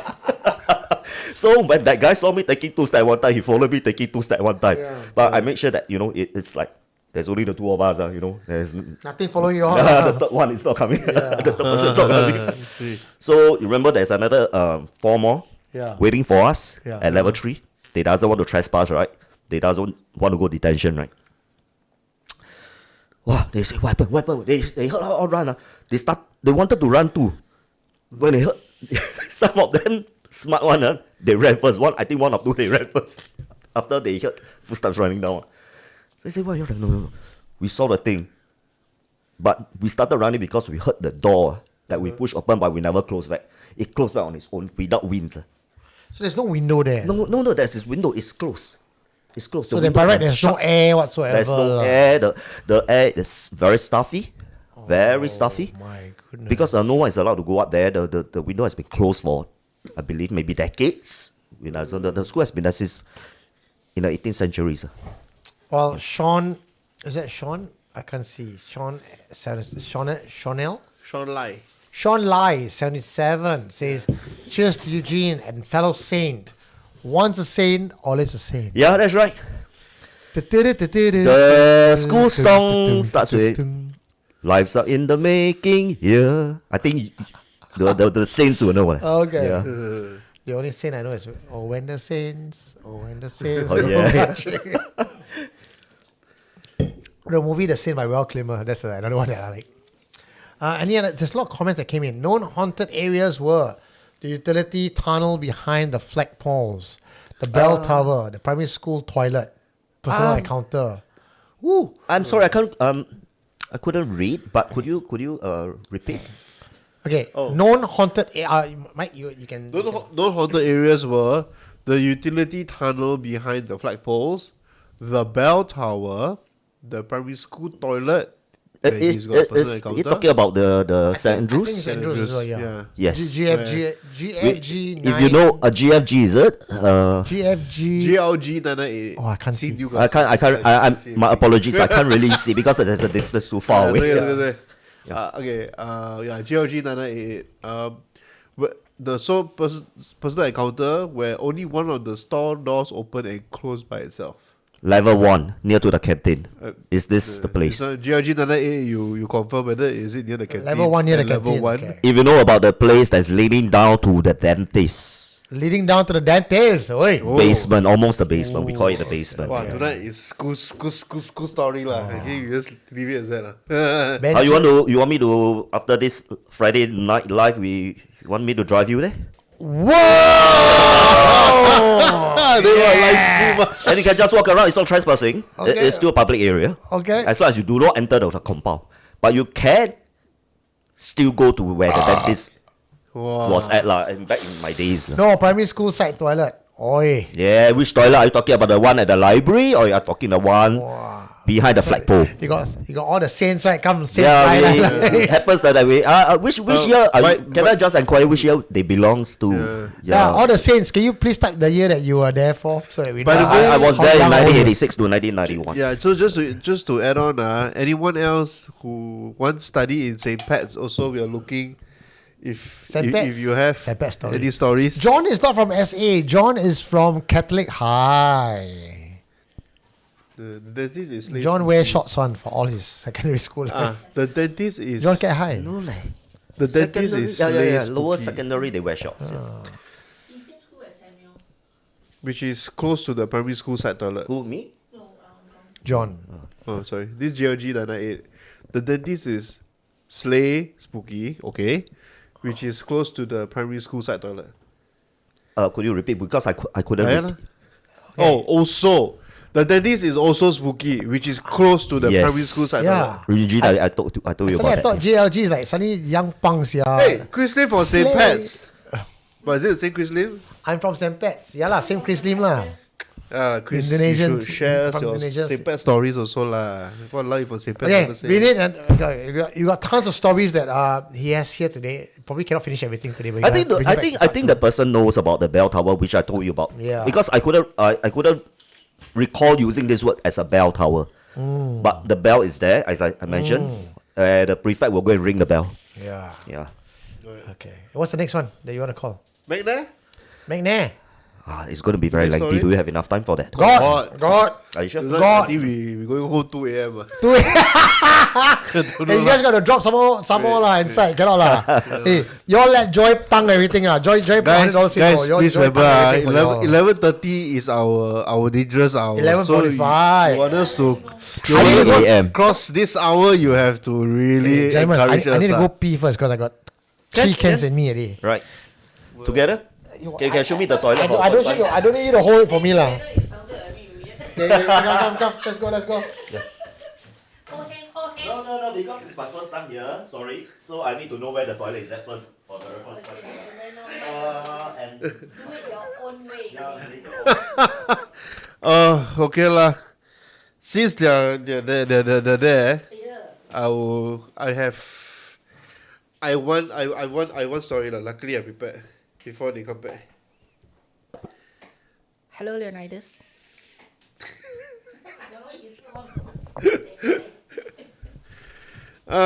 See lah. Eugene and Gavin have left me alone. Let me see. Charity thing. I changed the poster. Somebody commented that my AI poster at the hand was creepy. Oh yeah, it's really creepy. So I changed a new photo. So now it looks nicer. Okay.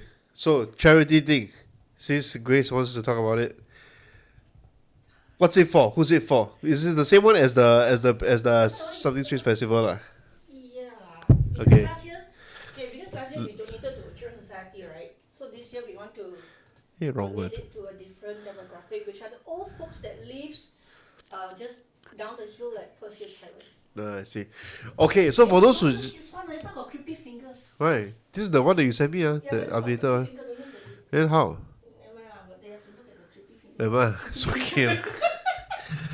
Okay, so anyway, this is something that Eugene is doing for Something Strange Festival. Okay, so I will read out the cliff notes here.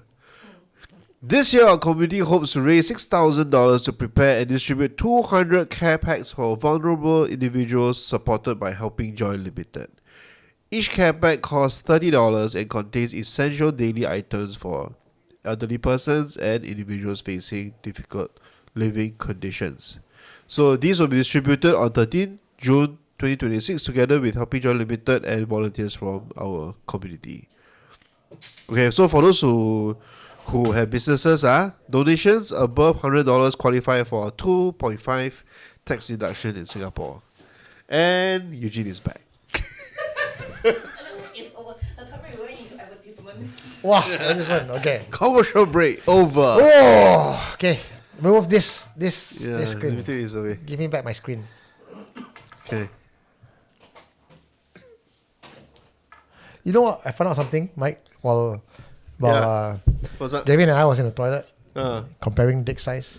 wow, okay. He was actually here in 1995 in where we are right now for interview. Because the nice. place where we are in 195 Perth Hill, Oh, used to be police station, CID. wow. This Perseus, it's behind the, you know where Yangtze building was previously at, right? That Yep. small little road. Yep. It's a single road with controlled traffic lights. Still the same. Still there. Yeah. Right? But the Yangtze building is gone already. Gone. And this building used to be one of the police headquarters building. I forgot what they actually use it for. Logistic or CID. whatsoever. CID? Yeah, okay. So, this place is very notorious. Spirits are very notorious too. Right? The vibe here is no good. Right? Sorry for being so transparent, but it's... Do you know any of the stories that were held here? I mean, No, just to be honestly, fair, no. For this place, no. Because I only came here for interview. Yeah. because according to my landlord down here, no ghosts. Actually, there's someone that says lie something 2 a.m. Can you scroll up? No lah, they Sound want Pang to. Lui. They want to. Chris Lim. Yeah, Chris Lim. Wow, lie, 2 say a.m. 2 a.m. Ayo. Fierce. He gave 159,000 Make you a million. in the Indonesia rupees. You 1,590, 159,000 Sing dollars. How much is that in SGD? I think you divide by 7,000. Divide by 7,000. Is it? I don't know. You count. I don't know that you're wearing more flower. We have pep already. Pep. No, yeah, forgot. Apologies, yeah. Hey, wow! You must wear a flower, man. You know put it what's on. the thing? Pep. For Chris, For Chris. Okay. Yeah. Wow. Building is on the hill. Yes, No, yes, mine is on. Maybe it's stunned. Ours is on the hill. That's why it's called the halls on the hill. Okay, next one. Come, Which Wow. one? So many of them. Which one? Mike, choose. Okay lah, we do the Yishun one first. Yishun. Yeah. Okay, Yishun. Can we don't talk about that? Can we don't talk about that? Something else. Yeah. Which one you want to talk about? You want to read Can out? we talk about that off screen because my wife will be very jealous of that. Yeah. Huh? It's a female entity. Yeah. I will record that shit for you guys off screen and patrons. If you want, I can bring you to the place. Yeah. Uh-huh. Where I communicated with her. Yes. And In Pasir Ris. No, Yishun. in Yishun. Yeah. So end of the day, my wife know that I could see, I could communicate. No, not communicate as in like sometimes you talk like, what do you want? Actually, no. Actually, got one very interesting one. It's just whether or not he willing to share only. What? Why you guys having all this discussion behind my back? I have no idea. No, it's inside the group chat. Oh, I never check lah. That's why. He also- I feel like a Natasha. Okay, what about this? What about this? Usually jump scare now. What about this? Highway International. It was one of my previous workplace. Okay, let's just call it It's in Sungai Gadok, and most of the building has been abandoned or taken back by the JTC. So my building was, it's still currently, the building is still currently in operation right now, and certain parts of the building, where I share my ex-colleagues, they, like I saw some entity, disfigured face, injured. They said, you saw somebody injured, on the left side of the head, the forehead, that kind of thing, that by struck by something or something. Said no, that was a Thai worker. Happened in many years ago. I won't say which year. Struck by a wheel loader, right, and passed away on the spot. I see. Yeah. So I happened to see him inside the building where near the accident site that he has happened. Yeah. Oh wow. Yeah, so it's like, is it coincidence that what I saw and what he knew? Because he couldn't see, but he knew what happened because he was a safety officer. Okay. So he knows actually what happened, and then I showed him what I saw. So it matched. Yeah. Do you ever figure out why you got third eye or not? Yeah, my mom actually brought me to the temple when I was very young. It happens in the McNair days, McNair. Okay. The house, where I told you that it's going to be a very lengthy story. How old were you when you were at McNair? 7? Let's start from there. 7 years old. Let's start from let's I start, think because the McNair story is his origin story. It started from there. I think that will give us a lot of the pieces of the puzzle leading on to today's story. Okay. I started Wait, you can take all the time you want, okay? So we're not rushing you. This one, yeah. Friday night live until 11, right? By right. But we already extended today. Go ahead. Okay. Back in those days, like right now, we have BTOs all over the place. And McNair was one of the BTOs back in the 80s, right? It's, government started building the area in the early 80s, that kind of thing. And my dad actually bought that place as a new home. Yeah. The next home, previously when I was born, I was actually staying Upper Boon Keng. So around that cluster, the BTOs are the new flats back in those days. It's not called BTOs. The new flats are being erected, that kind of thing. So my dad bought the place, one of the units there, and a lot of colonial houses around the area. If you still pass by McNair, bus 21 will brings you from Balestier Road, turning into McNair, turning right to Towner Road, and back out to either Kallang or Benimir. That I'm road. quite familiar with that 21 route because from Balestier they will turn into the St. Michael there, right? No, that is coming back from Pasir Ris. Coming back. You are going out from St. Michael's. They'll go by Novena first, right? Moment. Then comes by Balestier. Yeah. Then they'll make a left into Correct. McNair. So that whole area that circle site before the highway is McNair. Before the highway. Right? They will No, turn after inside. the highway. After- Last time it used to be near the Sikh temple. ITE. Yeah, before the Sikh temple. Right before the Sikh temple, the ITE, Yes. they go by the. Okay. I If know you where- remember where, if you go by CTE towards town, before the Moment exit, right? On the left, it Yeah. used to be ITE. Yes. Right, Yes. that is the place I used to be I used to reside during those days. Okay. That area. Okay. Right. Okay, this is a very interesting story. I think it's one of the when we move in the renovations guys, they started burning Jaws paper, fruits, where you can see it's like for 7 months. It's not like a normal prayer for safety for their work. So my dad asked, how come there's green joystick legs, the green joystick, not the red one? Why are you doing this to our house, And it's when you never ask for permission. I was only 7 years old, but I could understand most of the things back in those days. So I just kept quiet because I let the adults do the talking, and I could recall the one of the renovators, the workers, say, no, sir, that we are doing this for safety reason, heng, that kind of thing. Yeah, we do it everywhere, every house we go. Yeah, they claim that lah. So my dad took it oh, you do it for every place that you renovate. So, okay, it's believable. It's part of our culture. Fair enough. So okay. But looking at green joystick, which is meant for the underworld, how could you be doing that to our house? It's not like normal kim chua, they're burning silver joss paper. For spirits. Yeah. So it's totally different kind of thing. And they are doing it in front of... Okay, back in those days, my dad actually bought the 4A. So 4A back in those days is very big. It's very big. Compared to nowadays, the BTOs are quite small. So the 3 bedrooms are right at the end of the hallway, the hall. The storeroom is opposite the master bedroom, where there is also a common room. Yeah. Where the storeroom is at. They're doing it in front of the storeroom, where there's a small little passageway. And 24/7, there's no sunlight. The structure of the building, because we are staying lower floor, second story, right? Back in those days, there's no sunlight. Even you open the common room windows, you open the doors, the sunlight would not hit because there's another block where Balestier Road is at, right? It's blocking the sunlight that's coming in. Okay.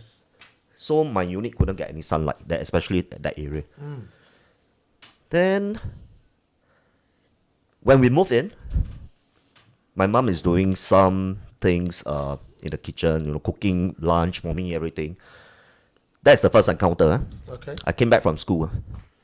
In the school bus, I lighted me downstairs. I walk up, went into the house, opened the gate, went into the house. I saw a lady, an auntie, sitting on the sofa, staring into blank space, looking up in the ceiling. First thought, my mother's friend came over. Oh, so you... First thought, Aso and Aso, right? I'm sorry, mom, but Aso and Aso, they were gossip sometimes. Hey, never mind, come my house and sit down first. I cook for my son. He's coming back from school. So they continue the chat at home. So I thought it could be one of the pasak car downstairs one, that kind of thing. I called, hey, auntie, wave. She did not respond. She was like this. So she was looking. So I know my mom is cooking inside the kitchen, right? I went in. Hey, mom, I greeted your friend already. Don't later you say I got no manners. I told my mom that she was cooking. Then she stopped. She looked at me. My friend? Yeah, that one auntie sitting at the sofa there. Then she dropped the ladle. She thought thief came in, that kind of thing. Or some old people that lost their way and she forgot to lock the doors, they came in or something. She went, where? Then I said, she was just here, what? That 10-second or 20-second kind of thing. And your door was closed? Yeah, of course I came back, I closed, I don't close, I cannot F. And anyway, back in those days, I got one dog. So definitely we had to close the door. We don't want the dog to go out. Okay. Right? So she was like, what auntie you talking about? I said, I thought your friend. Oh, we came in, there's one auntie sitting. Hey, don't talk nonsense, Hey, daytime, 1 p.m. 2 p.m. Don't talk nonsense, Hey. Then my mom a bit scared, the way she thought, tried to bluff herself away, that kind of thing. Okay, at the time, her heart's too strong now. 7 years old now. Oh my God, somebody donated $300. Thank you. What? It's here. Who? On where? 1111. No, sorry. Who? Here. Who is that? Luck. Luck where? Yeah, one flower for everybody. Oh, thank you. Thank Your husband's multiple times. Wow. That is probably the single most highest donation that we have ever got on the show, bar none. Thank you. You're getting me to sell stories, right? No. I got a feeling it's a t-shirt. This Latvia's t-shirt. Okay. Wow, my God. I think because today I came early. I think so, man. I think your story, you came early, I wear the t-shirt, everybody deserves it, man. So, continue back with the stories. Yeah. Then she said, what auntie? Nothing, right? So, okay, case closed. Try to forget about it, everything. Okay, forget about it. This is the first encounter. After that, we start to have very funny things. We placed our fish tank, just outside. Fishes we have, back in those days was like, li yu, koi, swimming slowly, happily. When a small kid go and hit a fish tank, the fish would get started and jump, right? Yeah. That thing always happen. All right. When I told you I have the gift, right? At that time was still not that open eye yet, that kind of thing. Then my dog always sleeping right below the sofa. The below of the sofa is open, so it's something like you call it cushion, or I don't call it really a sofa And my dog always like to hide in the dark area of the sofa, like where there's room. It's something like that, that kind of thing. Yeah. And suddenly my dog at 12 a.m., 1 a.m., always around this kind of timing, comes out, run towards the toilet, bark at the toilet. When he's sleeping, suddenly he will just rush out, go to the toilet and start barking. Woo, woo, woo, woo. At 12 a.m., 1 a.m. At that time, like Friday, Saturday, I do sleep solely, watch TV, children. Then, why are you barking? Okay. Bring back. Doesn't want to go back. No, all these kind of things just happen in that unit. And one of the days, I got a relief teacher. Came to me. Hey, you can see. Relief teacher asked me that question in the classroom. Why so random? Exactly. My teacher was on sick leave, so there's a relief teacher that came float around the school to help out. Yeah. So came over, walk around the class, introduce himself. You're free and easy. I'm here to take care of the class for one lesson. That kind of thing. Suddenly he just walk around. He came to me. Hey, you can see. Ask me. See what? You can see ghosts. I say, no. I tell him no. So, can I go to your house or not? He asked me that question. He posted that question. Quickly. He posted that question. Can I go to your house? I said, He's trying to groom you, is it? no. I said, can I ask my parents first? Of course, I made rules you have to ask. So I went to talk to my mom. And remember, my mom saw the auntie, right? Yeah. I told my mom about the auntie, right? Yeah. Sitting at the living room, the sofa. So, heard of me talking about teacher, asking me, hey, I can see, that kind of thing. So, we invited him during Chinese New Year. Yeah. Where there's a lot of people, gathering, relatives, friends, at least 20 over people in the house. So he came over. He greeted my parents, shook hands, introduced himself as my relief teacher in St. Andrews, that kind of thing. Then he said, could I see that room? After doing all this, right, could I see that room? Remember I told you about the Jaws paper? Yeah. The renovation guys are doing? Yeah. Suddenly he came in, he scanned, he said, can I see that room? He pointed. And my mom was like, wow. So chun Do-re me, you want to choose me when the thing happens. So okay, we went. He showed him the room. He opened up the room. He opened up the storeroom. He closed back both doors. Yeah. He said, can we talk outside? But remember it's Chinese New Year, right? Yeah. So he said, can we talk outside? He said he apologized to my mom, my dad. He said he's here because he saw some things which at that time I couldn't really see.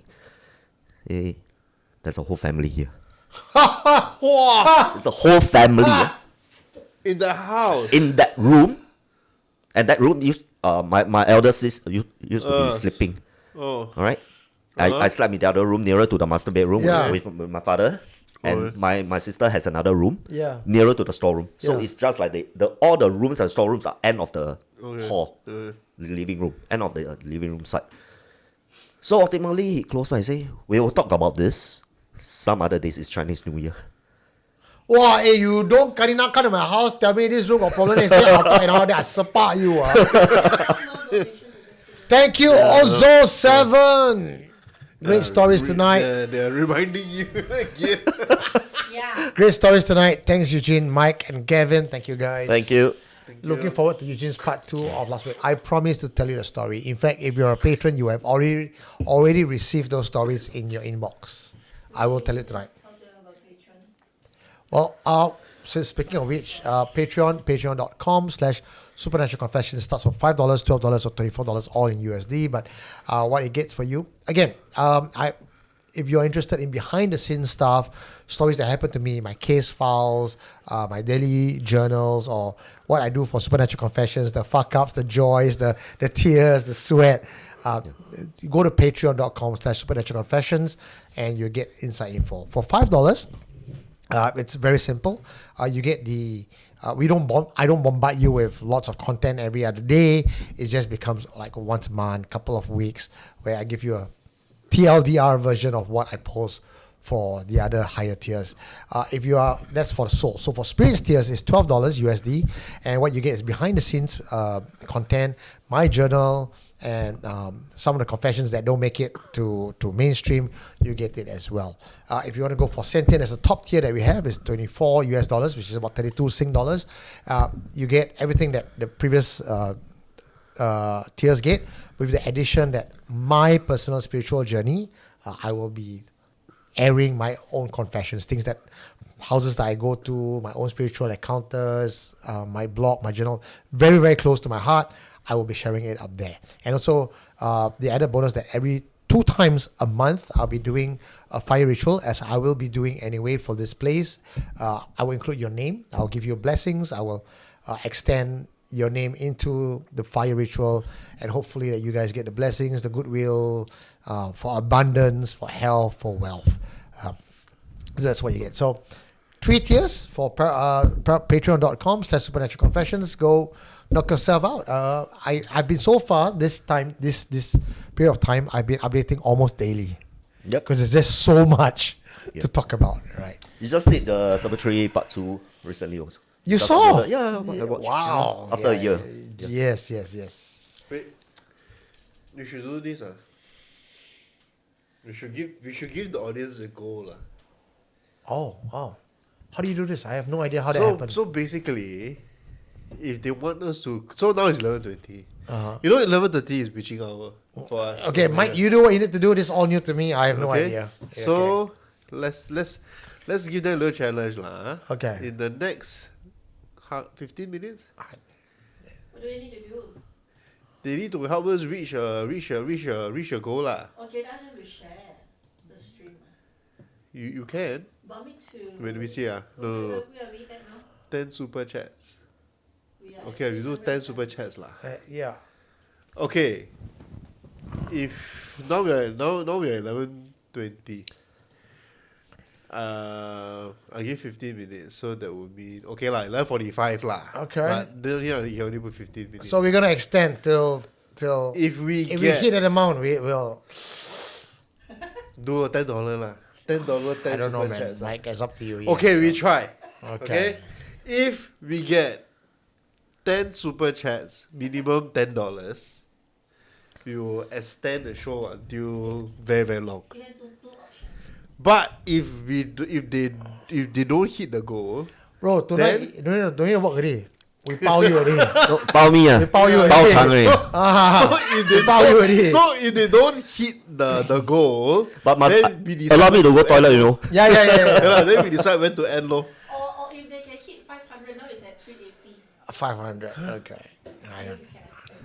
No lah. This is all very new wait, to 500. Wow, 500. The No, super. here is No, 500 minus 380, so they have another 120 to go. Yes. No lah. Wow. about the same. Mike, you decide. You're the operator. You decide. Never mind lah. We do this Go one ahead, first. go lah. ahead. We Yep. do this one first, Sure. lah, huh?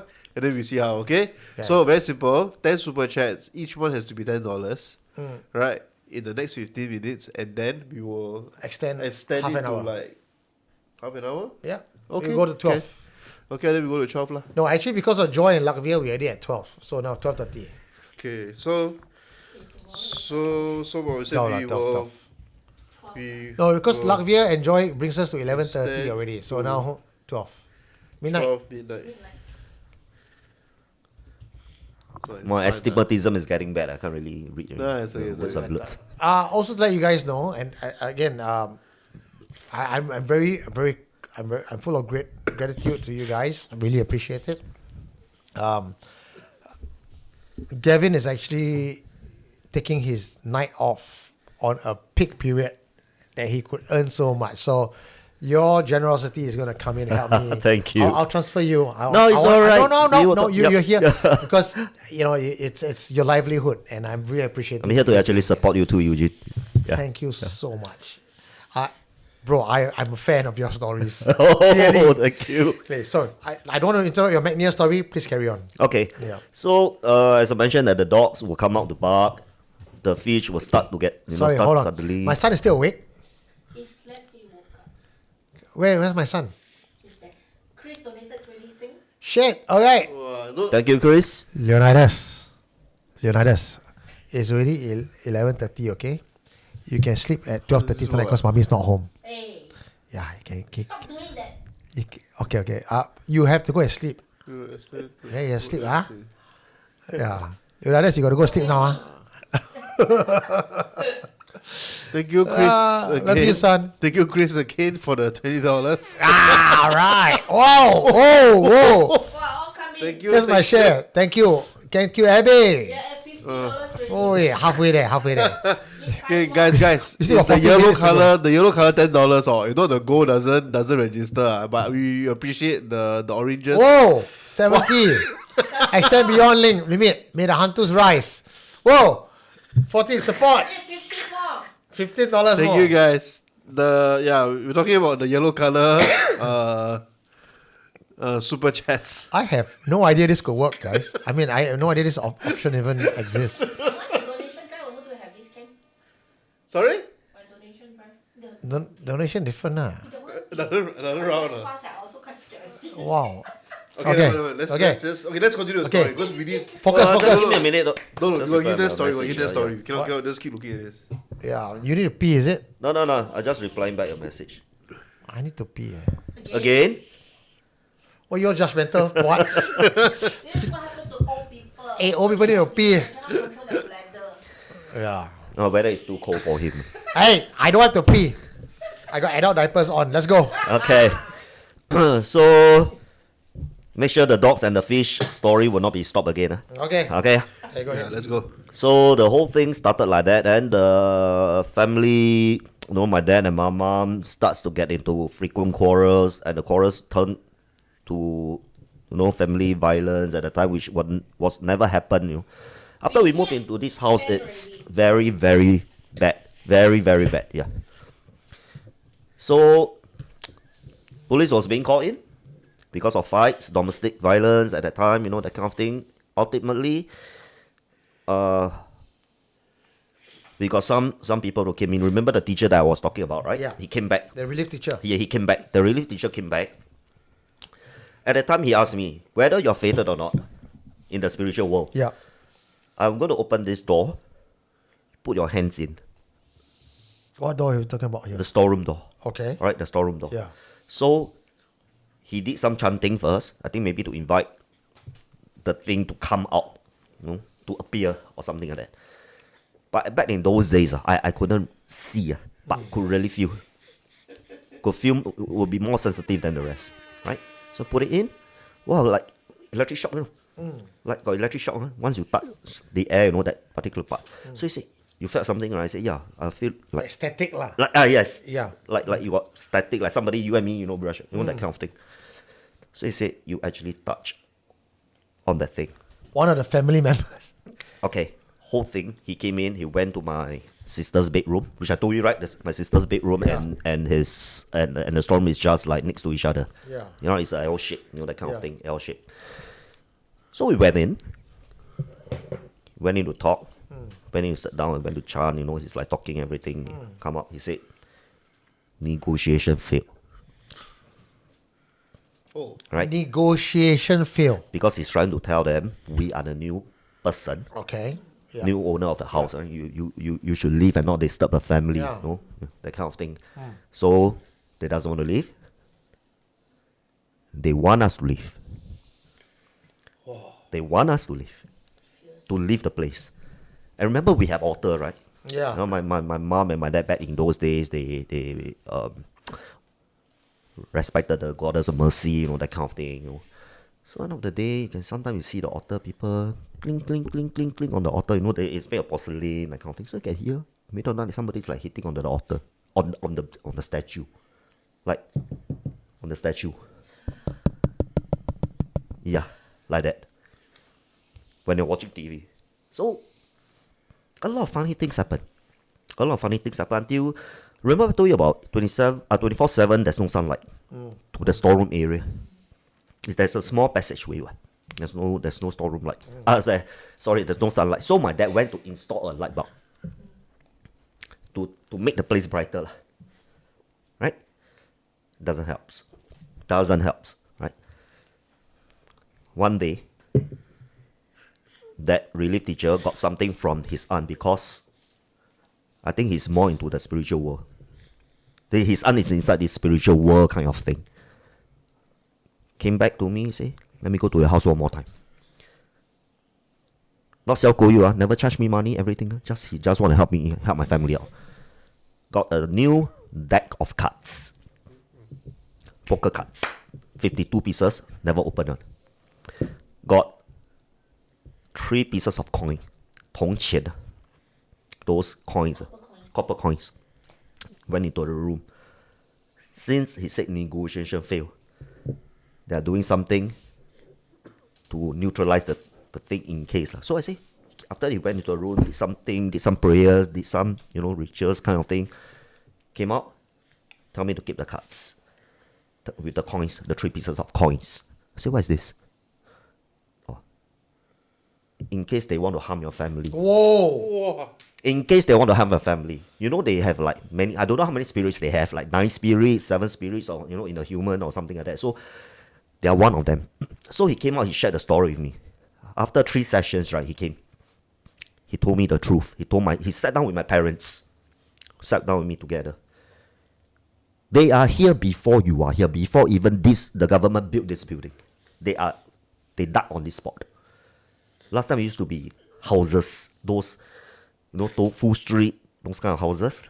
Below you have shops, and then upstairs you have those living quarters, that kind of, your living space. So it used to be that kind of era kind of thing, 1960s, 1950s, those kind of thing. If you can see those houses inside Awi Road, Jalan Besar area, you can still see some of these houses, that kind of houses. So that area used to be colonial houses, mixture with, it's a cluster mixture with this kind of houses. Comes to one part. He said, do you know why the storeroom has one? Your sister room, which is the other room, next to the storeroom, has 2. One is the daughter, slightly the age of 4 or 5. The mom is with the daughter. The father is being outcast by them, not to stay together with them, but in the storeroom. The father stays storeroom. Yeah. Not outcast by the mom. Nothing changes. Whether this story was being created by that relief teacher or not, we do not know. Because we chose not to seek any other professionals at the time. This relief teacher also has... His aunt. His aunt is a so-called like a master of something like that. Your But camera is not capturing your face. is it? Okay, check it here. Oh, sorry. Because I was adjusting it. Okay, so... but this relief teacher also got some ability. Yes, also, learned some from the aunt. So he gave me a pack of cards unopened with the wrapper still on. I see. And after he said, these cards, in case they did harm to your family, they want to start to appear in a fierce manner, want to harm you, open the deck of cards, just scatter the cards. Like Gambit. That means you scatter. Not scatter like that. Just open up, take the whole stack of cards, just throw it up in the air. Wow. Gambit lah. Yeah. So, that kind of. So the thing they will be hurt the spirit. Up to us to believe it or not at the time back in those days. Hey guys, I'm just going to say that I'm not pressing the button because I don't want to disturb your story. I just want to say thank you to. Okay, we can press one time because, Okay. I want to Okay. give thanks to all those who have made this possible. Because my own story, the confession that I have to tell you is about 20 minutes. We have tons more stories from Gavin. Can you just scroll? I want to give thanks to Michael Tay, who says, for Gavin and the Hantu coming out at 11:45, which is in 10 minutes time. I want to say thank you to T Amelia. Hey, Amelia T, who upgraded from spirits to sentient, and she go I want to give thanks to Vidya Banwell, who says take lol. Fun M, who says let's go for $20, guys. Terry M120. Yeah. Gabriel Tan. Hi guys, I'm going to crash. But the rest of you, have fun and catch up with you on the replay. Thank you, Gabriel, if you're watching this, thank you on replay on This is for Saturday. him since he's sleeping already. Okay. So you can hear when he wakes up. Mike loves his sound effect now. And also that is thank you to Martin Felony who's creating all this system for us. Kevin Chia says extend beyond limit. May the Hantus rise. It's one qua, so Stella Chan. All right, thank you very much. We have Abby. Abby, here's my share of another additional $10 comes here. She already donated just now. She donated again. Chris Lin, $20. Come on, support. She's the first to lead this whole thing. I know lah. King Fai's wife She was our last year 2025 final confessor for the night. And of course, big thank you to Joy. Big thank you to Lakvia. This wouldn't have been possible tonight without you. Thank you. Without our fans, without Mike running this thing as well. Thank you. Before we take a break, I need to go and pee. And I know Gavin has been dying to smoke. So is Mike. We will play a confession by Wendy. Okay. Right? If you Mike, you could do. Now, it. I'll continue the story how we got rid of the McNair, how the whole thing ended, how the whole episode ended later on. Yeah. So, because I want to be back here at 11:45 exactly Okay. to continue it. Okay. All right. So, Mike, if you could play it, set up the confession first. Okay. From Wendy all the way from UK, London. Ladies and gentlemen, I will tell you for now, at least that I know of, based on the confessions that I have to share, and Gavin, we will be here at 12:30, and we'll be back in exactly 10 minutes. Let's do this one. Construction site. The arrows. Do the construction site 10 minutes. Oh, this one. Yeah. Okay. Stay tuned. This is probably the longest we have ever gone over in 2026. This is the kind of shit that usually happens in October. 12:30 lah. Casey, we are confirmed at 12:30 already by now. We'll come back at 10 Okay, minutes. I need to go and pee badly. Okay. 5, 4, 3, 2, 1. Enjoy this. This next story was shared in person and written by Eugene Tay. It is titled Construction Site Secrets by Uncle Chan. A short introduction to this story by Eugene Tay. Our next confessor is a retired foreman at one of the construction firms in Singapore. The construction industry is like the United Nations for superstitions. The Chinese, Malay, Indian, Bengalese, Burmese all shared common beliefs in the supernatural.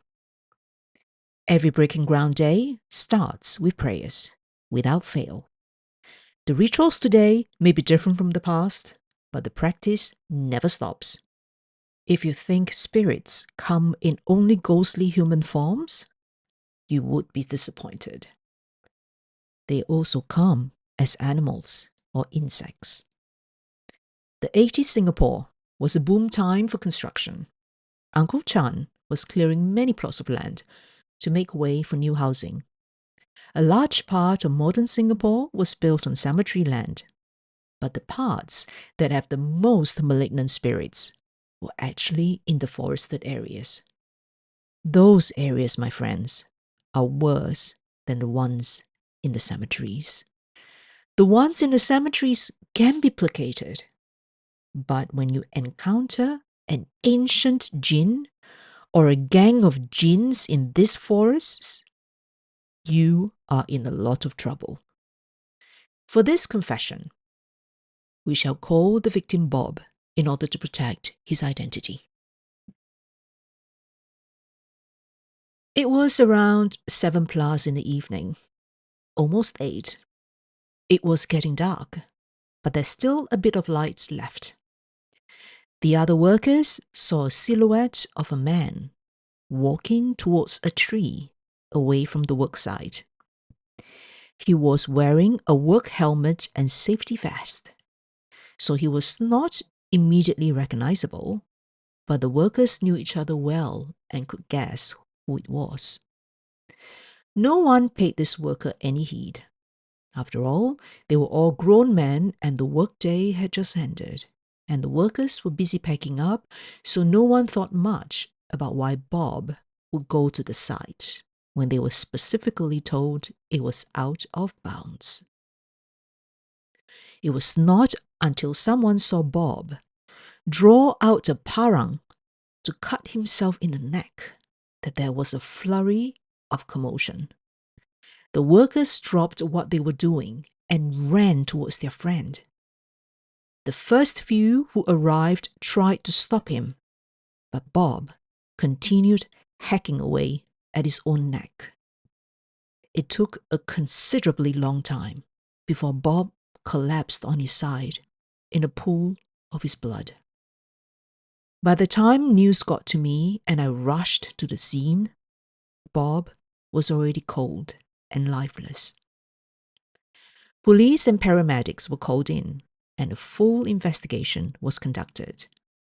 When the preliminary report came back a few days later, it said that it was not possible for Bob to have killed himself. The force of the blows and the depth of the cuts were not possible to be self-inflicted. But this went against more than a dozen eyewitness accounts that day. And there was no one near to Bob when the incident happened. The police did not know what to classify this as, so it went down the records as unnatural death. I was in my container office going through the report and I felt uneasy, as if I was being watched. Construction had stopped for a few days, so the site was quiet and empty. On our own, we also investigated the incident by speaking to the workers. Bob had no reason to kill himself. He wasn't married and therefore had no marital or financial problems. He got along well with his peers. He had been working for only 3 years in Singapore, and I couldn't find any logical reason for this sudden change in behavior. The problems, however, had only just begun. That whole week, workers in the dorm started reporting having nightmares and seeing their dead colleague coming to visit them. Each one of them had the same vivid dream where Bob would stand in a corner of their dorm and try to reach out to them, but they couldn't make out his words. On the evening of the 7th day, I had an urgent call from the dorm manager. One of the workers had gotten possessed. I decided to call the Sifu, who we hired to bless the place, and told him what happened. He rushed down with his assistant, and they did a ritual with red strings, bells, and candles. We allowed 2 other workers to stay back to help, but everyone else had to vacate the place. Whatever offerings we gave was rejected. I saw with my own eyes a can of beer that exploded, and the beer sprayed everywhere. Candles got blown out in an enclosed dorm with no wind. At that time, my only concern was to pray. Pray that the spirit doesn't also jump into my body. I did not want to bring something home. I remember I prayed hard. Initially, we believed it to be Bob's spirit, But as the ritual went on, it became apparent that there were a few more spirits present as well. We learned that before our construction company took over this project, there was another company before that gave up the contract and left. They tried to clear the place and managed to chop down one of the trees. Much later on, I met another foreman who told me that he had worked in that company before, and we began to exchange stories. That company was plagued with so many problems and accidents that it couldn't carry on the project anymore. So our company took over, but the spirits were already angered. Apparently, I also learned that the bosses were actually aware of these incidents, which was why that place was out of bounds. Bob was an unfortunate victim. The spirits did not want anyone else to build upon their land, or they will claim at least a life every year. Angry spirits was not really a reason for me to tell my bosses that we needed to break a contract and lose hundreds and thousands of dollars. One option that the Sifu proposed was to build a large shrine below the tree and open up a gateway to hell in that area. I thought it was a crazy idea. We were trying to get rid of spirits, and here the Sifu was suggesting us opening a gateway to hell? But what do I know, right? The Sifu went on to explain that if we were to build a shrine to attract wandering spirits, we can feed these wandering spirits to the ancient tree spirits as compensation. That way, the living will not be harmed. The Sifu went on to do what was needed, and I suppose it worked, because after that incident, we managed to avoid any more mishaps. The tree was left where it was, and the estate was built around it. But this wasn't the only place with such stories. There were many places back then at new estates with a patch of area that is surprisingly left untouched, or where you will find trees with shrines beneath them. All these places have a story. Over time, people have forgotten what these places are for. I have been back to some of these sites. Many of them no longer exist, but for those that do, their shrines have grown bigger over the years. They are not as scary looking now as how it was back in the 80s. Shrines back then were openly worshipping underworld gods. Now you find only colorfully decorated deities instead. But the purpose is still the same, I believe.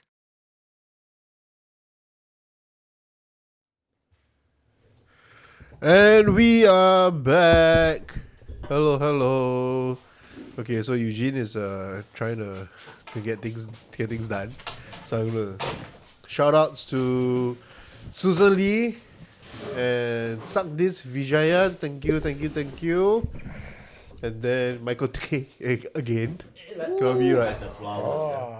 And then we got okay. I think this is a novel. Okay, so it's just these three already. Thank you so much. Thank you, Joyner. Yeah. Saktish, Susan. Yeah, and no, Joyner is transaction cancelled, so try again. Oh, okay. Okay, never is okay. Really Here. appreciate it, Joy. Yeah. Thank Here, you. Take a call out for this. See, my beanie also out already. Okay, back to McNair's story with us here. Part 2 of tonight with Gavin. So Gavin was previously telling us about his house, somewhere in McNair. There's a family of spirits, and his relief teacher actually came in and tried to negotiate for the spirits to leave. But spirits were there way before the family was. Way before. And now we are going to the part where how did this story end? The whole episode ended, right? Yeah. Okay. So one of the nights after my relief teacher went back, he came for 3 separate sessions. So one of the nights after the third session has ended, he gave me the deck of cards. He gave me the 3 copper coins, meant to protect just in case they want them to get hurt in case they want to hurt. But he said do not hurt them if they never disturb your family. Yeah. So ultimately, we had something from them, and they feel threatened. Okay. They're just like human. Yeah. So the mom brought the daughter when I was asleep at 3 a.m. Could recall, because I always leave my door ajar. Young kids, right? We don't dare to close the door and sleep. And suddenly, I just woke up. Somehow or other, I just woke up at the very moment of time, 3 a.m. The whole scenario was very bright. The whole environment around me was very bright. It was not like, to see the ghost story, that the smoke comes first, then the spirit will come, that kind of, no. When suddenly I woke up, the whole room became very bright. Then they actually floated to where my room is at, the door. I left the door. They are standing outside the door. The mom and the daughter were standing outside the door, saying that, speaking in Hokkien language, but it's a very old accent, Hokkien, saying that more or less I could capture like 70% of what they are talking about. Then I could recall she said one thing. Now we are here. All right. At that time, I do not know where I gathered so much courage to communicate back with them. Or rather, the mom only. The daughter was just standing there, motionless, looking. So I said, this is my house. You should leave. We are not leaving. Same here. I'm not leaving too. Nice. So how? It sounds very of the recent. Standoff. Yeah. So instead, she proposed, you leave, get you a high price for the sales of the house. The spirit said. Yes, the lady, the mom, the so-called mom, the mother. Wow. All right. So I told my dad the next morning. I told my mom, my dad the next morning about what could be my dreams. But I'm telling you, it's not a dream. It's not a dream. It was never a dream. It's so real. They just vanished. The room became dark. The whole environment became dark after what they have spoken to me. All right. The next week, my dad posted for the sales of the house. The first viewer came, saw, second floor, corridor, beside staircase, noisy, car park, everything you name it bad. At that time, we started a very crazy price. My dad, in fact, not me, started a very crazy price. 285,000, which is quite steep. It's almost 100,000 more at the market rate back in those days. Look, 285. Okay, on. This is my deposit. Wow. Cash. All right. First viewer, straight immediate transaction. You don't need a second viewer. Surprisingly, right? They came in, they liked the house so much, that kind of thing. Which we renovated, but not as the 90s, not so modern. As long as you got house, painted walls, nice fitting lightings, everything is okay back in those days. Wow. Straight sold the house to the buyer was selling noodles. It's a food vendor at Toa Payoh, which what I could recall. Paying cash. Okay. Right. So one of the things that I am curious about now is, so this entity, they stayed there way before you. They were there even before the HDB was built. Yep. But yet they were eager to get your family to leave and get a buyer to come in and pay a high price, thereby confirming that you will leave, right? Yes. But that means there'll be a new owner taking over the place. Yes. If I'm a spirit of the place, is it because your family energy offends my family? No, it's because that we already know that their existence. If So the you- new buyer comes in, it doesn't know. We won't be so stupid to go tell the buyer that house is haunted. My house is haunted. I'm selling. You know, you get So what they I'm trying can to say? potentially live on with that place Yes, lah. but unfortunately, according to my neighbor, they say the whole episode repeats itself. After they move in, right? The family violence starts. The quarrel start. The police came, taking Whoa. the whole episode, right? Which happened to my family, it happens to them. Yeah. And remember how what I share about them, the father is staying in the storeroom, right? They have this. I think he, if I could not recall wrongly, he was a gambler, so he borrowed loan shark everything, right? They are actually being burned to death. Burned to death. Death, yes, the whole family. So the my mom goodness. and the daughter outcast the dad. Make sure even they die, right? She doesn't want him to be together with. Wow, but they can't go anywhere. So it's like you Yeah, stay they can't in go this anywhere. room. So the So- father is in the storeroom lah. Yeah. So, according to my relief teacher, Yeah. one of the fragments when they remove the body, also they clear up the one of the fragments, maybe the bone or what, it was not being cleared properly. They demolished the so-called Kampong house. kampong house or 5-foot warehouse, that kind of thing. So the thing is in the soil, and then they built this so-called HDB above this thing, above this thing. So exactly the spot is there. Could you want to go and knock and everyone there to find? I don't think that's possible, that kind of thing. I will see you on this.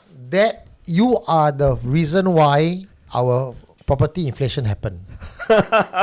Because of you, 100,000 more. Wow, Right? like that, all those. Then the next owner come in, right? Then the spirit It's come just in and something say, we're selling Bishan at millions dollars, right? yeah. So the spirit say, hey, you shift out. I'll help you get 100,000 more. Then like that, So the last decade, there's like $100,000 increase. no, like the Sengkang one also sell for 1 million.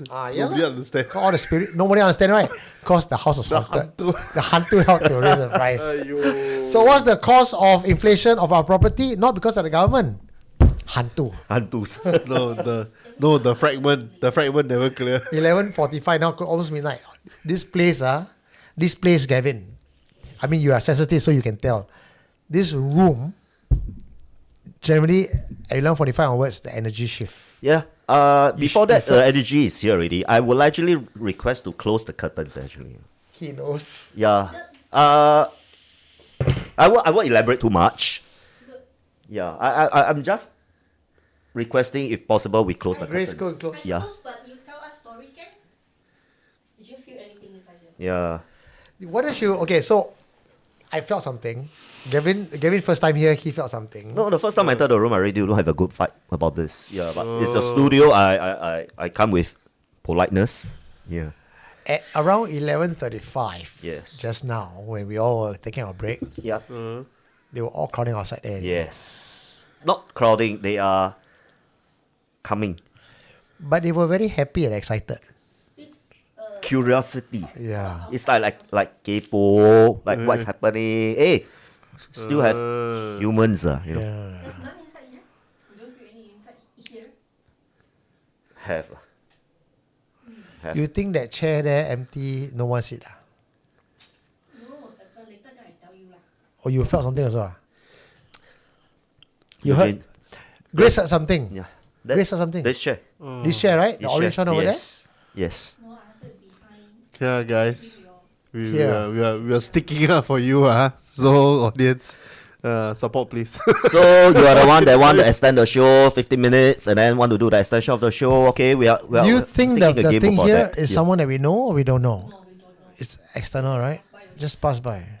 pass by. But didn't you see anything? Can you like describe? Flashes, flashes. Yeah, as I mentioned to Mike earlier on, the thing came very fast. It stopped. Maybe you want to do some transition, stop and when it's like lightning. They're quite fast. Zoom. Yeah. Because where I felt the energy was, Yeah. the last time Natasha was sitting here, I felt it between her and me because she was the weakest link. This time I actually felt it not on the left side. Nothing is around you now. No. right? Never. Nothing- Since yeah. just now until now, no. It's actually around Mike. It's crowding around Mike. No. I see Grace nodding furiously. Pass by. Just before you went out to smoke. Oh, yeah. Yeah. Oh, that's why you asked me lah. That's why you asked me. I totally didn't. I She said didn't, right here, didn't notice. Is it? Yeah, Oh, they like me, ah. like you.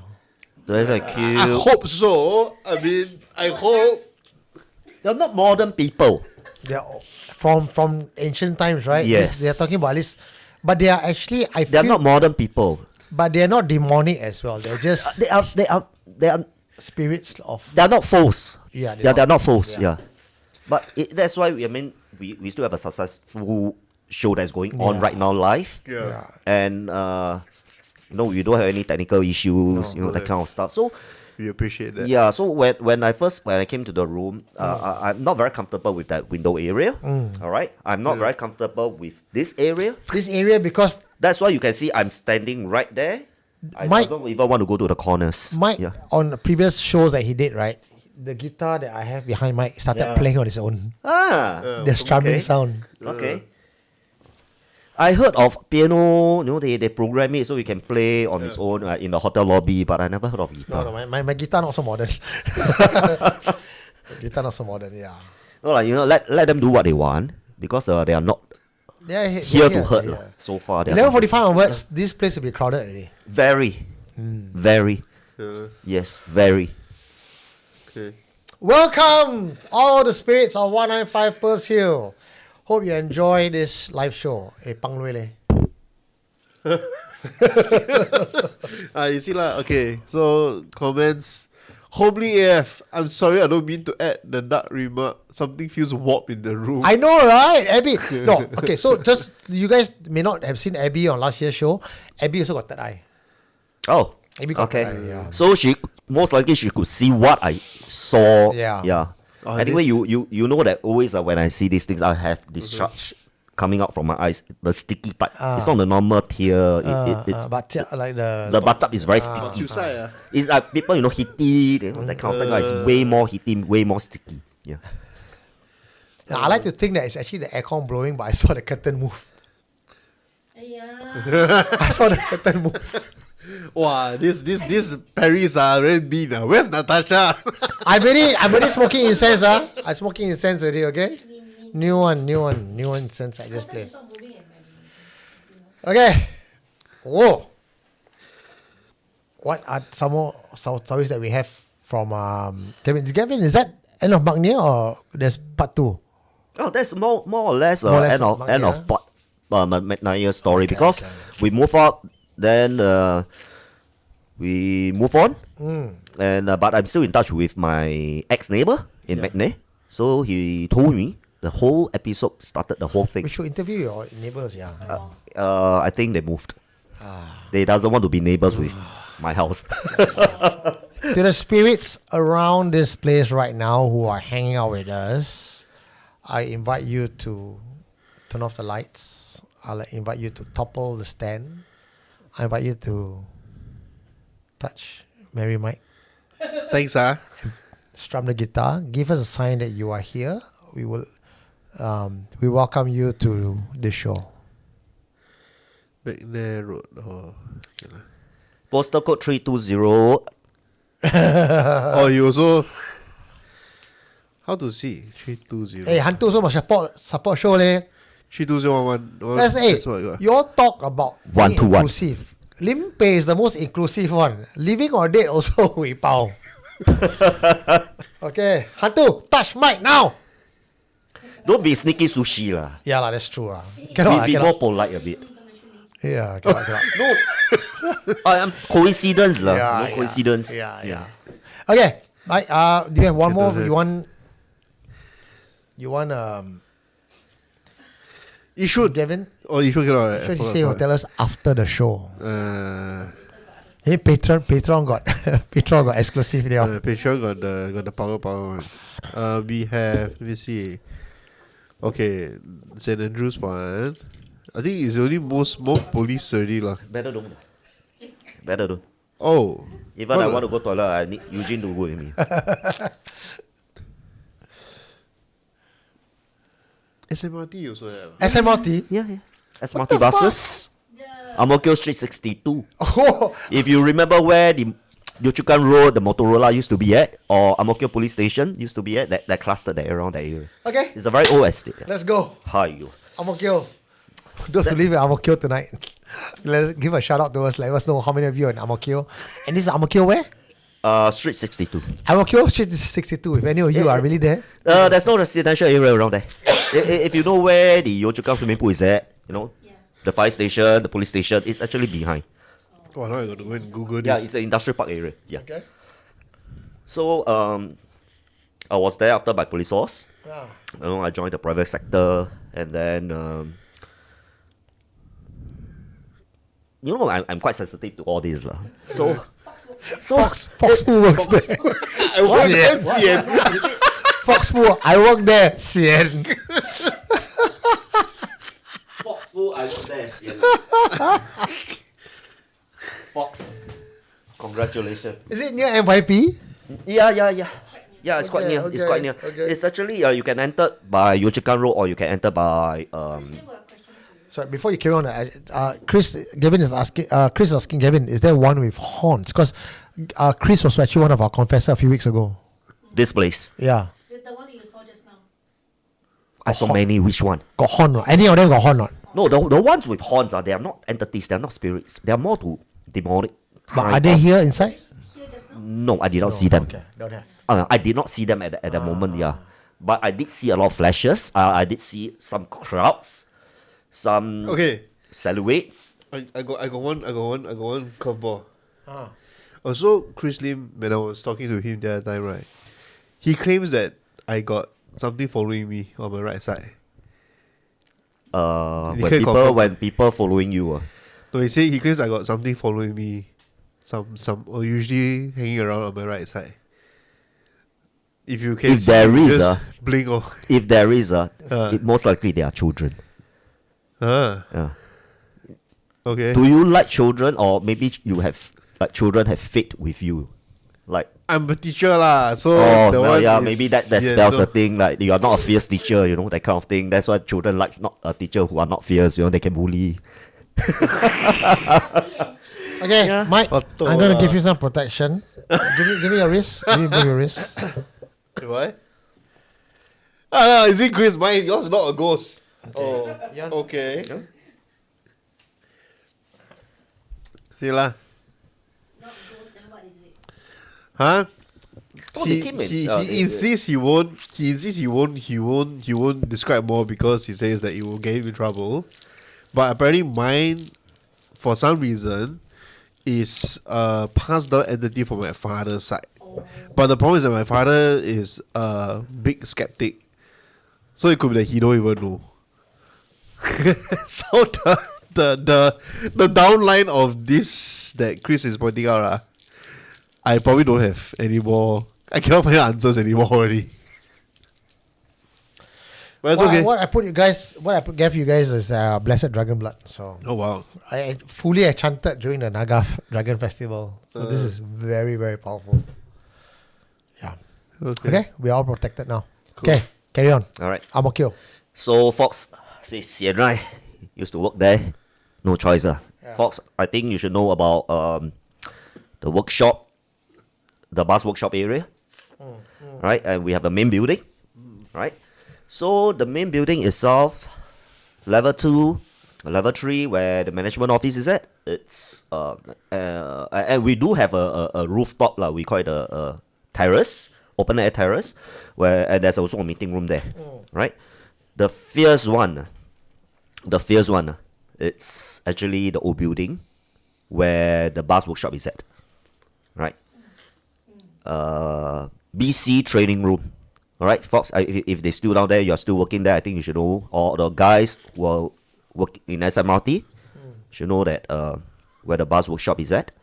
The second floor, the most facing the workshop, there's 2 staircases, correct?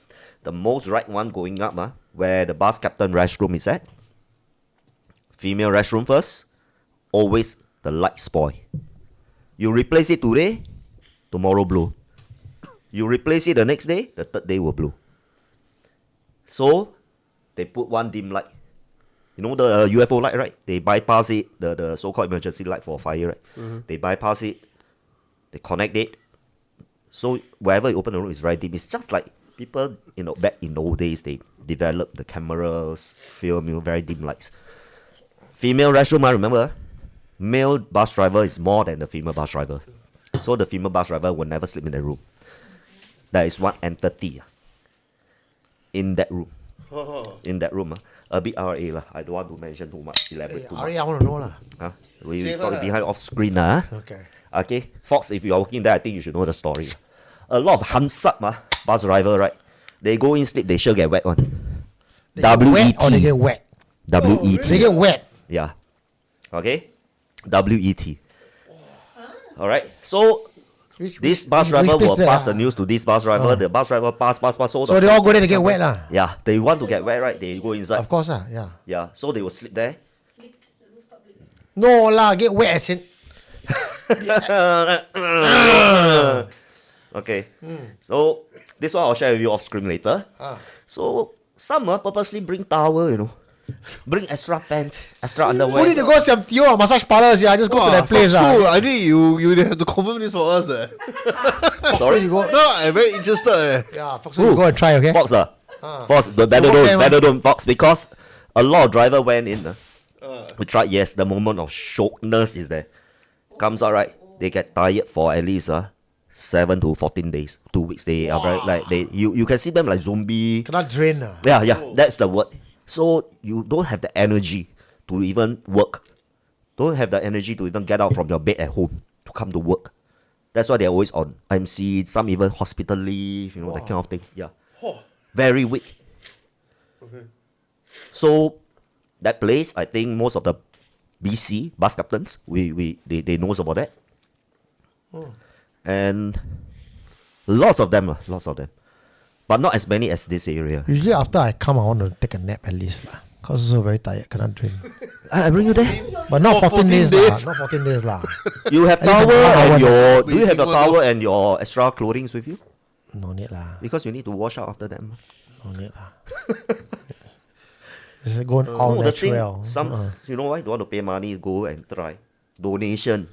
Donation, but the thing is actually sucking this It's for like a succubus, for incubus energy. lah. Yeah, For yeah, energy. yeah.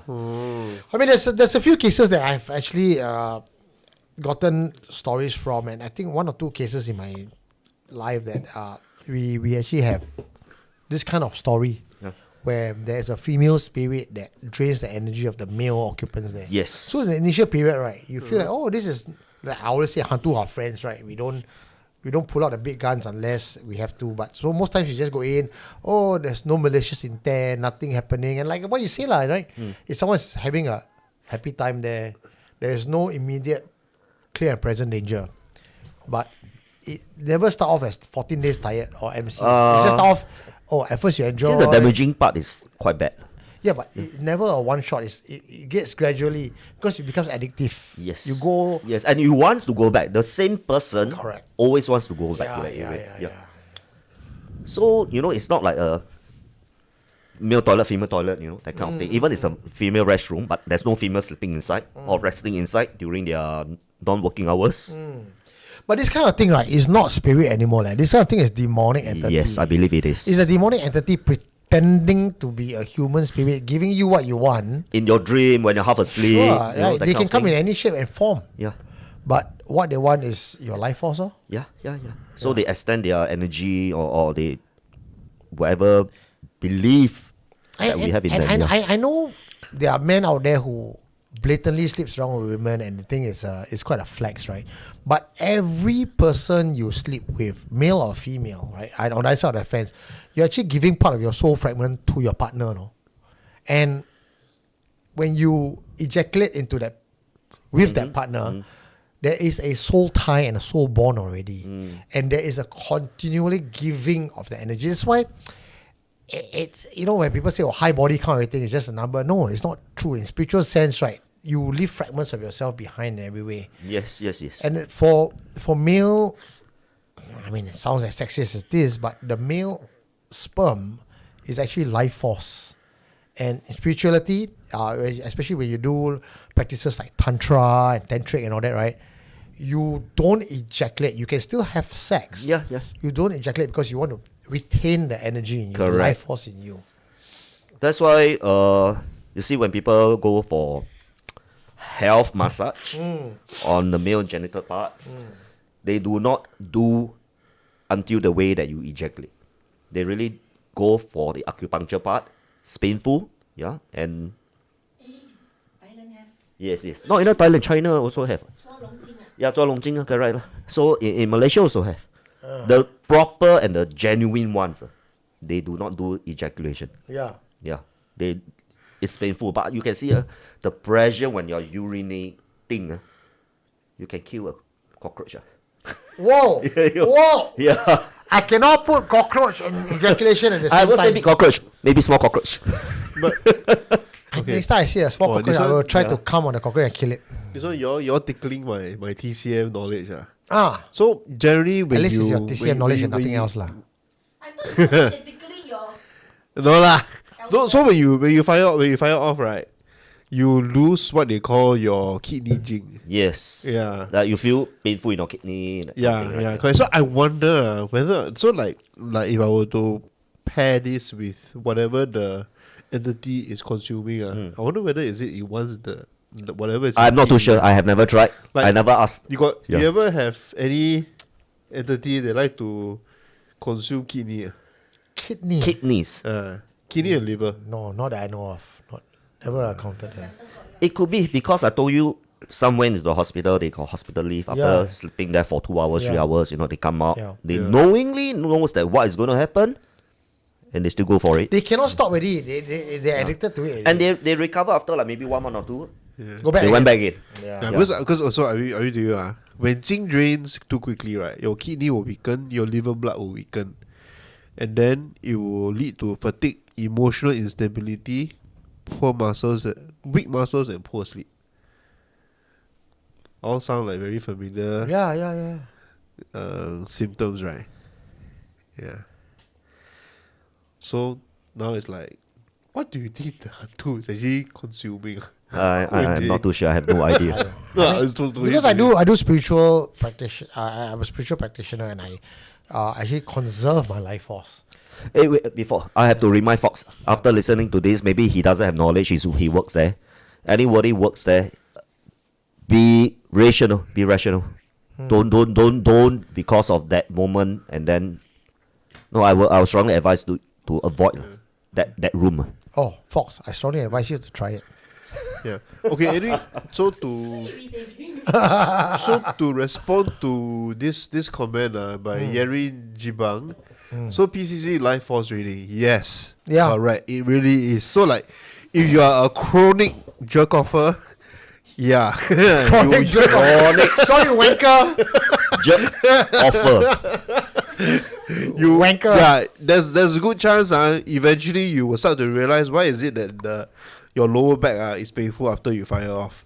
But the funny thing is that in nature, right, when you are actually doing the actual act with another person, you don't lose that. No, you lose that don't. energy. You don't. Yeah. Yeah, because there's actually a transfer Correct. between man and Transference of woman. energy, correct. Man and woman To become just one. wanna bring it out You get that one spiral, right? Yeah. So part of the spiritual practices, right? Why spiritual practices and even monks and all that, right? They refrain from ejaculation or refrain from intimacy, is to keep The energy. the energy. Yes. But in Tantra is you can enjoy the sexual intercourse, but you still retain the energy. Yep. And it's not an easy act to practice, to have intercourse and not ejaculate. Because there is in terms of Tantra, you have to pull it back in, right? So, again, there's nothing sexual about this because it's Remove before flight. removed before flight. The red tag. That's why you say you have to pull it. Pull back in, tarik in. So, you will have intercourse all the way to the point of ejaculation, right? Then you have to breathe in, tighten your pelvic muscle, and you actually, during your breathing, right? I can't quite explain this scientifically or biologically, but you actually suck in the sperm. No, as a man, we know there's a difference. Yeah. There's a So you difference. suck it in, you hold it, and then your body will feel the Yes, the yes. whole euphoria of an orgasm, but you do not ejaculate. And what would happen, according to the books that I read, you're supposed to pull your life force. Obviously, your sperm can travel to the head, but you pull your life force up to the back of your skull and to the top of your crown. So when you can do that successfully as a tantric practitioner, right, you get the whole euphoria of the orgasm. Your body will buck and jerk, but you do not shoot your seed.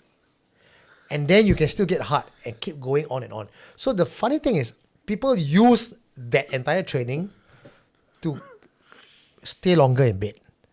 But the original idea of that process is you keep your life force within you. Within yourself, Yeah. internally. Yes. But if a person who doesn't practice this, who doesn't even know about this, Yeah. can the person also do the same thing? If the person does not practice this, can the person do the same thing? That's your question, right? In order for you to not ejaculate is a skill itself. Because most human beings, most male, the ejaculation is the fun. Right? You can blow, you can fuck, you can have sex, but the end goal is to come lah. No come, then what's the whole point, right? But tantric practitioners is you have all that minus the ejaculation, and in order for you to do that is knowledge of the skill. It's like, say, yoga, for example, right? I know yoga is about bending over and everything, but to do yoga properly requires practice and skill. So it's AKA safe sex. I still recommend condoms, right? Or swallow or anal. Both are equally safe. But the thing is, if you're going to do tantric, it's a focus designated practice. Yeah. Wow, I love how we derailed. In April, we have a workshop talking about Eugene organized last minute road trip to Mo Kio after the live stream. The SMRT bus depot, is it? Yeah. Yeah. Yeah, I'm not an SBS They- bus worker. I'm a fruit seller. I thought you're a photographer. So, Yeah. rubbish like this. He rubbish lah. Vajrayana tantric practice is about the union between the method male and wisdom female. Yeah, the Shakti and the but almost impossible to achieve because most will get addicted to the cycle of samsara again. Yes, Chris Lim, yes, but if you and your partner is aware, it's possible. But if one is aware, one is not, then there's no way lah. But how to tell your partner all this if he or she is not into the whole practice? It's a moot point lah. So the percentage of any two partners going into this and making it successful is very, very, very, very rare. Cannot lah. Hold back on can kena internal injury. Jin, the first few times you do it, the first few times I did it, I had massive backache. I have chronic backache. I cannot sit, cannot lie down because it's about trying to get the method right. The back, your spine, your back, it will just start aching. Tantra no eject. Have a workshop April tantric. Anyway, I'm about to.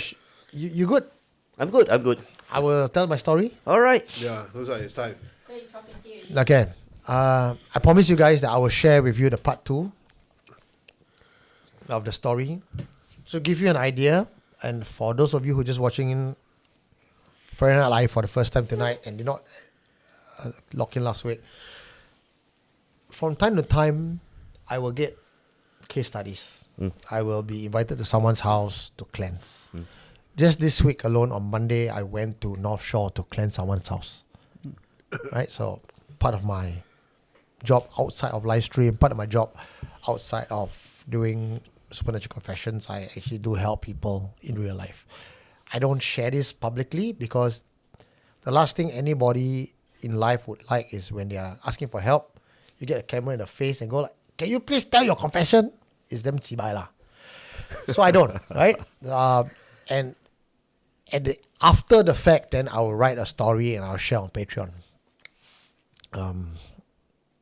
If for no one else, at least it's for my own memories lah. Yep. So every now and then I get a case that really blows my mind. So this happened just last year. Right? So there was a particular house, and I got actually in touch with the family because there was a counselor that call me up and say, I've been handling this case for the last 6 years, and I think the daughter and the family needs help. The mother, I was attached to the family. I talked to the mother, I talked to the daughter, I talked to the father. The mother, for all intent and purpose, she was actually okay, no problem at all. But now she's in IMAH. So in the last 6 years, there was like fights in the family, to the point where police had to come to the house multiple times. So the mother is now in IMH. And why the family called me up and why the counselor called me is the mother was the one that is considered not right in the head. After the mother went to IMH, the daughter started manifesting the same kind of behavior the mother manifested. When you ask the doctors say, oh, mother is bipolar, daughter is trauma. There's always an answer. There's always a medical reason. The father is the only sole breadwinner, the only one protecting the whole family. And it's not easy being a male in modern times because you are constantly being viewed as a villain, even though you're a victim. And as men, we never consider ourselves a victim because we will never accept that. So the counselor called me and said, can I give you their number? Can I give them your number for them to call you? If they don't call you, go ahead. So I went to the house the first time around. And this was what I shared last week. I went to the house and there were things in the house that I could not explain. Most times I go to people's place, the solution is very simple. This one, I said, for some reason, I just do not know what the fuck I'm dealing with. And throughout the whole week, since I told the story last week, people have been giving me their version of what they think it is. And I don't deny, because whatever that you guys have said online in the comments was my thoughts. My thoughts, exactly. Right? Long story short, what happened last week was, there was a spirit that told the daughter, I am your mother. Your mother, that you thought was your mother, is not your mother. What did the spirit talk to the mother about?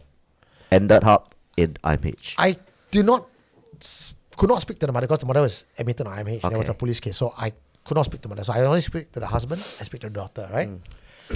According to the daughter, the spirit that's talking to me is my mother. And where did she point? In the direction? Here lah. Behind? Yeah. Okay. Standing behind. So it's standing behind her? Correct. Yeah. And she said that all along throughout her entire life, she could see the spirit. Okay. She's in her teenage years now lah. So I think when I'm meeting her, she was still in school. So I think 16 years old. Right? About there. Young teen. Everyone on the comment section suspected the father had an affair.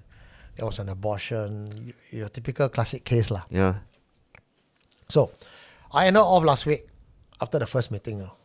I went back home. I went to do research. I did their parts reading. I did their astrology reading. I count the whole family lah. I said, okay, nothing really stands out to me that this family is in trouble. Like when you read someone's astrology or parts, you can tell when this person is like can see ghosts or their life is in turmoil or there's a past life thing. You can see on. So I said, can I go back a second time? Let me talk to the doctor again. So I went back second time. I went back to the house. I spoke to the doctor. The first time when I was there, right, I found that she has no mirror in the room. And no photographs. The whole house got no photographs. To me, straight away, I see this missing link. It's very empty. Empty. It's very empty. The house got no soul. No family energy, Correct. right? So, okay, but because I'm dealing with a young teenager, I cannot be overtly aggressive in the way I do things. I still have to speak slowly. To get things out of her. Right? Yeah. And by the way, this is with permission. I did not go in uninvited. I go in permission. So I spoke to the girl. I said, I'm not going to use the names and all that. I said, hey, let's talk, right?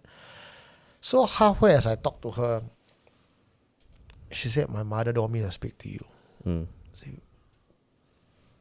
So when she said her mother, I thought it was her mother in IMH.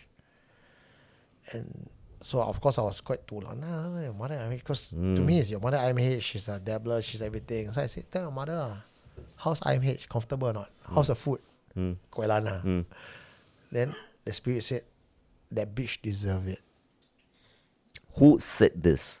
The Who spirit. who? So suddenly She the used young the daughter as a bridge. Yeah. To translate the message to you. say the bitch deserve it. Okay. So that means the bitch, meaning the mother, which is IMH, deserves it. So who the fuck are you? Yeah. Means you're not the mother. And what do you call her, bitch? Yeah, And so- it's- Yeah, so we started talking. she's trying to intervene. Yeah, so we started talking. Then I realized the spirit that is with the daughter, right? Yeah. That calls herself the mother, is not the physical mother that is in IMH. So okay lah, yeah lah, come on, talk with her, right? So talk halfway, then she never continue. So the girl just fall backwards. Then just a few seconds like fall backwards. Then she she woke up. I was okay, calm down. I said, does this happen all the time? Sometimes with paranormal investigation, you don't want to go straight to the point. You cannot, because human nature, you get naturally defensive. So you got to be very empathetic. Right? So I said, does this happen to you all the time? No. So is this the first time that it happened in front of someone? Yes. So straight away, It's getting aggressive. Lah. right? Yeah, it's getting aggressive. Something that because I'm here now, Yeah. it become. Then I said, okay. So we started talking. I said, is your mother in IMH now your real mother? Straightforward lah. She said, yes, that's my mother. She recognized them as the mom. Yeah, that's it. But you call this spirit behind you your mother, your mama. So who's your real mother? He said, oh, because when I was young, ever as a baby, there was already this spirit here already talking to me. So for her whole life, she's about 16 now, 16 years of her life, there was a voice, there was a presence there taking care of her. Okay. Okay. And the presence always saying, I'm your mother, I'm your mother. So she grew up thinking, okay, lol, you're my mother lah. That's my mother, but you're also my mother lah. Yes. Right? Younger lah, totally innocent lah. Okay. So I said, okay, but you can't have possibly two mothers, what? Right? So who the fuck is this? And for this entity to come into you, it cannot be a normal fly-by-night spirit. It's something more powerful. Demonic entity. It's already there. It's already there. I said, it's been with me all my life. Yeah. Then I said, okay. Then I get to the point. I said, again, being very empathetic. Right? I said,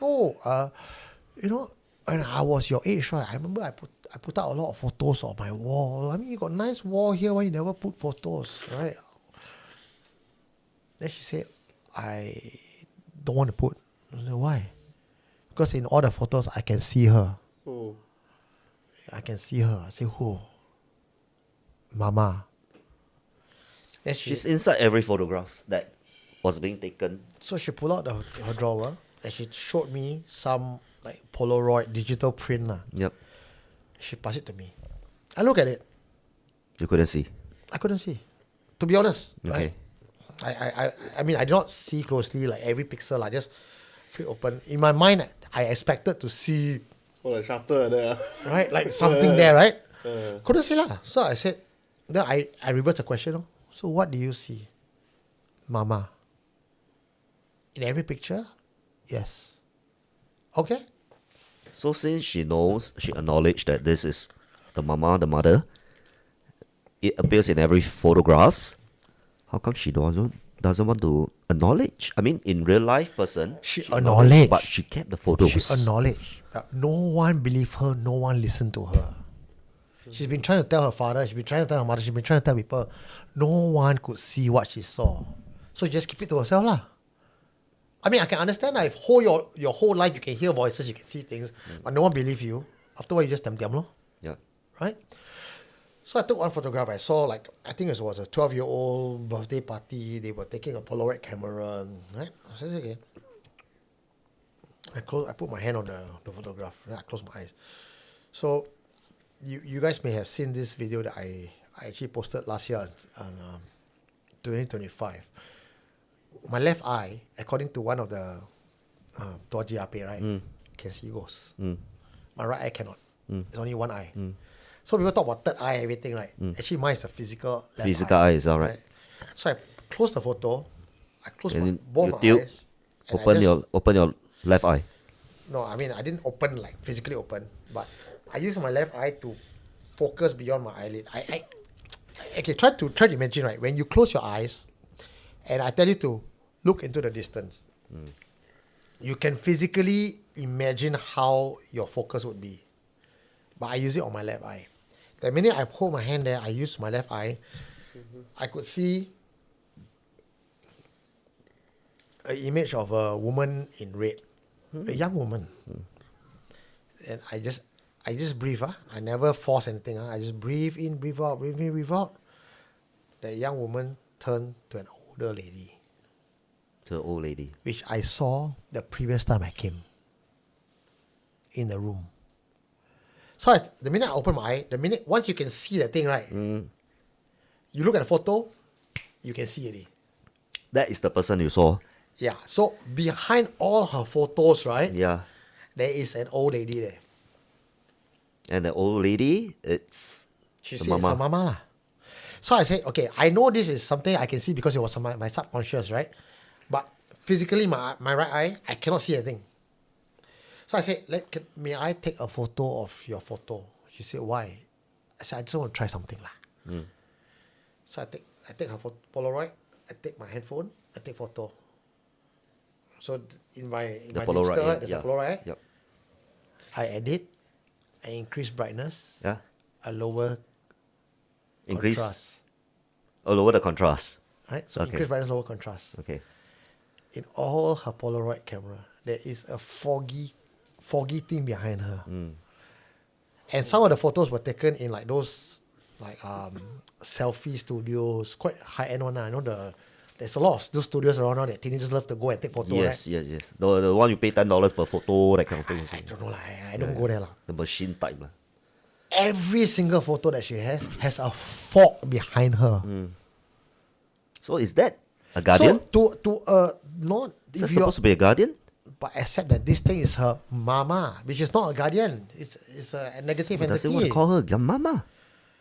Mother is there, supposed to Yes, be care. I would agree To protect that it's you. to protect her, right? Yeah. But after her biological mother went into hospital, MIMH, the daughter started having same visions as her mother, wanting to take the kitchen knife and stab the family to death because it's the only way to keep family together. So the mother went to IMH because of the same issue. Now the mother out of the house, right? Daughter is thinking that.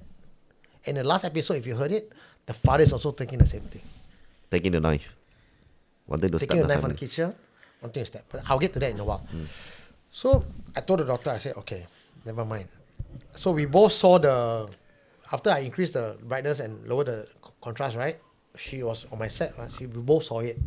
She shot delete, delete, delete. She's very scared. The fear was real, Okay. right? And I said, okay, never mind. Here's my number. I believe you. I believe you. No one who can believe you, doesn't matter. I believe you. If you need to call me, call my number anytime. Just before I was going, because I was putting my number in the phone, right? So corner of my eye, I could see her, ma. She was looking at the corner of the room, like as if that thing was there. Like sparing that. What? How? The spirit was there with her all along, Yeah. right? So I went back downstairs, talked to the father. So father said, and I did not want to speak to the father in the house. I just feel the house was just off already. Right? So I said, can we Is the father inside the house itself? downstairs? Because they live in Maisonette, ma. Ah, okay. So I was speaking to the daughter upstairs. So I said, can we speak? Okay. We speak outside lah. So we went down to the nearby coffee shop. We started talking, and at this point of time, I was like going through my own experience. Right, this kind of case with a spiritual mother is my suspicious is it you got affair? With an old lady. No lah, maybe a young lady lah. I don't know lah. Then she became old. Yeah, They grow old, they grow big, and they grow old. My suspect is men always, I mean, as stereotypical as it is, the man is always at guilt. I know, right? It's stereotypical, right? So I sat down with him. I said, sir, this is what I felt, everything. I'm going to be very direct with you. Was there an abortion? No. Was there another movement? No. He says, I met my wife more than 2 decades ago. And we were married for 10 years. We couldn't conceive. There was no other woman, no other child, no abortion, nothing. We couldn't get a child, let alone abortion. So we finally got our daughter. So I said, okay. Then that really throws the whole concept of another woman and child out the window already. So I'm starting from zero. So who was that? Yeah. How did the thing came Because into this the is picture, not a right? wandering spirit, no? Yep. This is Inside the house. inside Same the thing like house. the McNair house kind of thing. Yeah, it's there. I said, do you know anything about your wife? He said, what do you mean? I said, her background, everything. I was hoping that maybe I could get some clues. I said, no, my wife is skeptical. I mean, she comes from a Muslim family, but I mean, she's not Muslim. She's not religious, The family is, but we've not spoken for a long time. Oh, okay. Then I said, you have not had a kid for a long time, right? So how do you get a kid? That's when his expression broke. Slightly. Okay, because they couldn't conceive. Yeah. Conceive. Yeah. Then I said, oh, now we're onto something. I said, how do you get a child? Oh, no lah, we tried, just couldn't get a child. So one of my friends recommended me to go to a BOMO. So we tried lah. My wife and me don't really believe in this kind of thing, but why not, right? Try lor. God lor, don't have lor. So we went to the house, then the BOMO did a ritual for them. A month later, she got a baby. So I said, okay, this kind of shit don't come for free, bro. How much is it? What's the cost? He goes like, oh, per session is about $300. I'm not asking about your per session cost. Asking about what the fucking promise you made to the thing. He said, I don't remember. I said, you had the ritual, right? That always happened. That kind of shit always happened. He said, yeah, my wife don't believe, I don't believe, so we They never couldn't expected. recall what happened. Yeah, so when they got the baby, everything, they just, forget about everything. I said, have you gone to see the master since sometime between that 16 years? They have. So what happened to the master? Oh, he died already. Uh-huh. So you have no fucking way, clue. No way to fall back. Yeah. No way to fall back. You have to look for another one too. So I said this, I said, I got good news and bad news. The good news is, I now know what the fucking problem is. The bad news is I have no solution for you. But, I mean, I do not begrudge them. This kind of thing happens. Like you have something you want out of life. You don't really believe in the supernatural. And when something happens, you never, let's go and return favor. Because you're not in a mindset of, Yeah. I believe. You just thought that, because biology happened and then you just Whatever lah. You just not in the belief of it, right? Yeah. Then you just never repay lah. And then no one ever thought of it. No one remembers what the promise was until the person died. Then how now? So now I said, can I meet your wife? He says, tough because she's in the hospital. It's a police case. So the only way to move forward is to speak to the mama, right? Who's the person closest to the mama? The daughter. I said, we need to bring your daughter in. I need to call the spirit back. You could see his face just fucking turn white.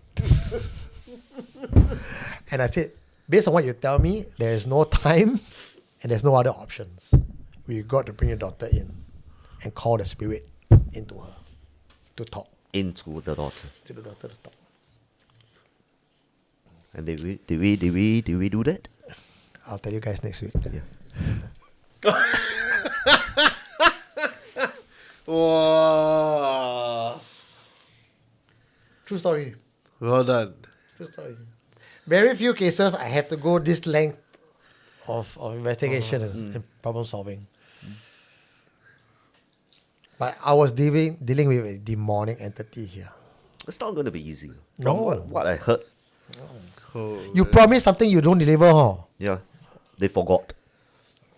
And the fucker who even conducted the whole ritual for you don't not even alive to tell you what already. That's why when you want to do all this bomo, make sure you don't die. You want to die, make sure you must help me to pass it to another master. Someone was asking me, right? You know, you do all this kind of the Bomo do all this kind of thing, right? Would they ever use their life force? Why do you think the Bomo charge you so high? Because they have to use their life force and karmic energy to tang for you. Like. You pay half, they pay half. Like. So it's most of them don't survive a very long life. Finish it! next week, Angela. next week. I still have part 3. Part 3 is the last, okay? I'm not pulling your It's almost 1 o'clock already. Let's go home. You want an extension of the show? I promise next week will be the last Tomorrow already. will be here. Alright, guys. Okay, I think tonight was good, huh? Yeah. Oh. Okay. Okay, so I guess But if you want to get it earlier than Friday Night Live, do join my patreon.com/supernatural confessions. I promise you it's a lot of good stuff there. I know it because I put a lot of heart, dedication, and love in creating content for the patrons. And it's not taking anything away from the Friday Night Live or the YouTube channel. It's just stuff that I don't think general public would be interested in. It's just really behind the scenes stuff. Yeah. Now, if you like SC, you love what I do, then those will mean something. But if you're general public, regular friends, FNL, housekeeping, future confessions, more than enough for you guys. Find out with the next episode of Dragon Ball Z. I want to go to toilet, but I'm scared. It's already 1 a.m. Eugene. I think, yeah. Oh my God, next Friday, I can't tell a story because next Friday I'll be in Bangkok. Ladies and gentlemen, next Friday, myself, Grace, Murali, and my son Leonidas will be in Bangkok for the Bangkok Horror Film Festival. Yeah. fun. So, next week you Let's say I chill lah. chill. You can run the show. You run, Let's you run for more. I bring you to St. Andrews. St. Andrews. The Lure live show there. we do in real life stream. Yeah. We will do this. We do this real live stream another time because it's already almost 1 a.m. I gotta go back to my son who's still up right now. Yes, go home. Yes, Abby, we're going home already. All right, next Friday the 13th. Mike, can you run from home? I'll patch into you. I will dial in from Bangkok. We will experiment on this lah. All right. And then we see if it can happen lah. Okay. And my name is Eugene T. This I'm is Gavin. Supernatural Confessions. I'm the Prince of Paranormal, the Tribal Chief. This is Yep. Gavin. There's Mary Mike here. Say good So night. that'll be it. Bye bye. See you guys next week. Yes. Good night. Bye-bye. What did you find? You are listening to Supernatural Confessions.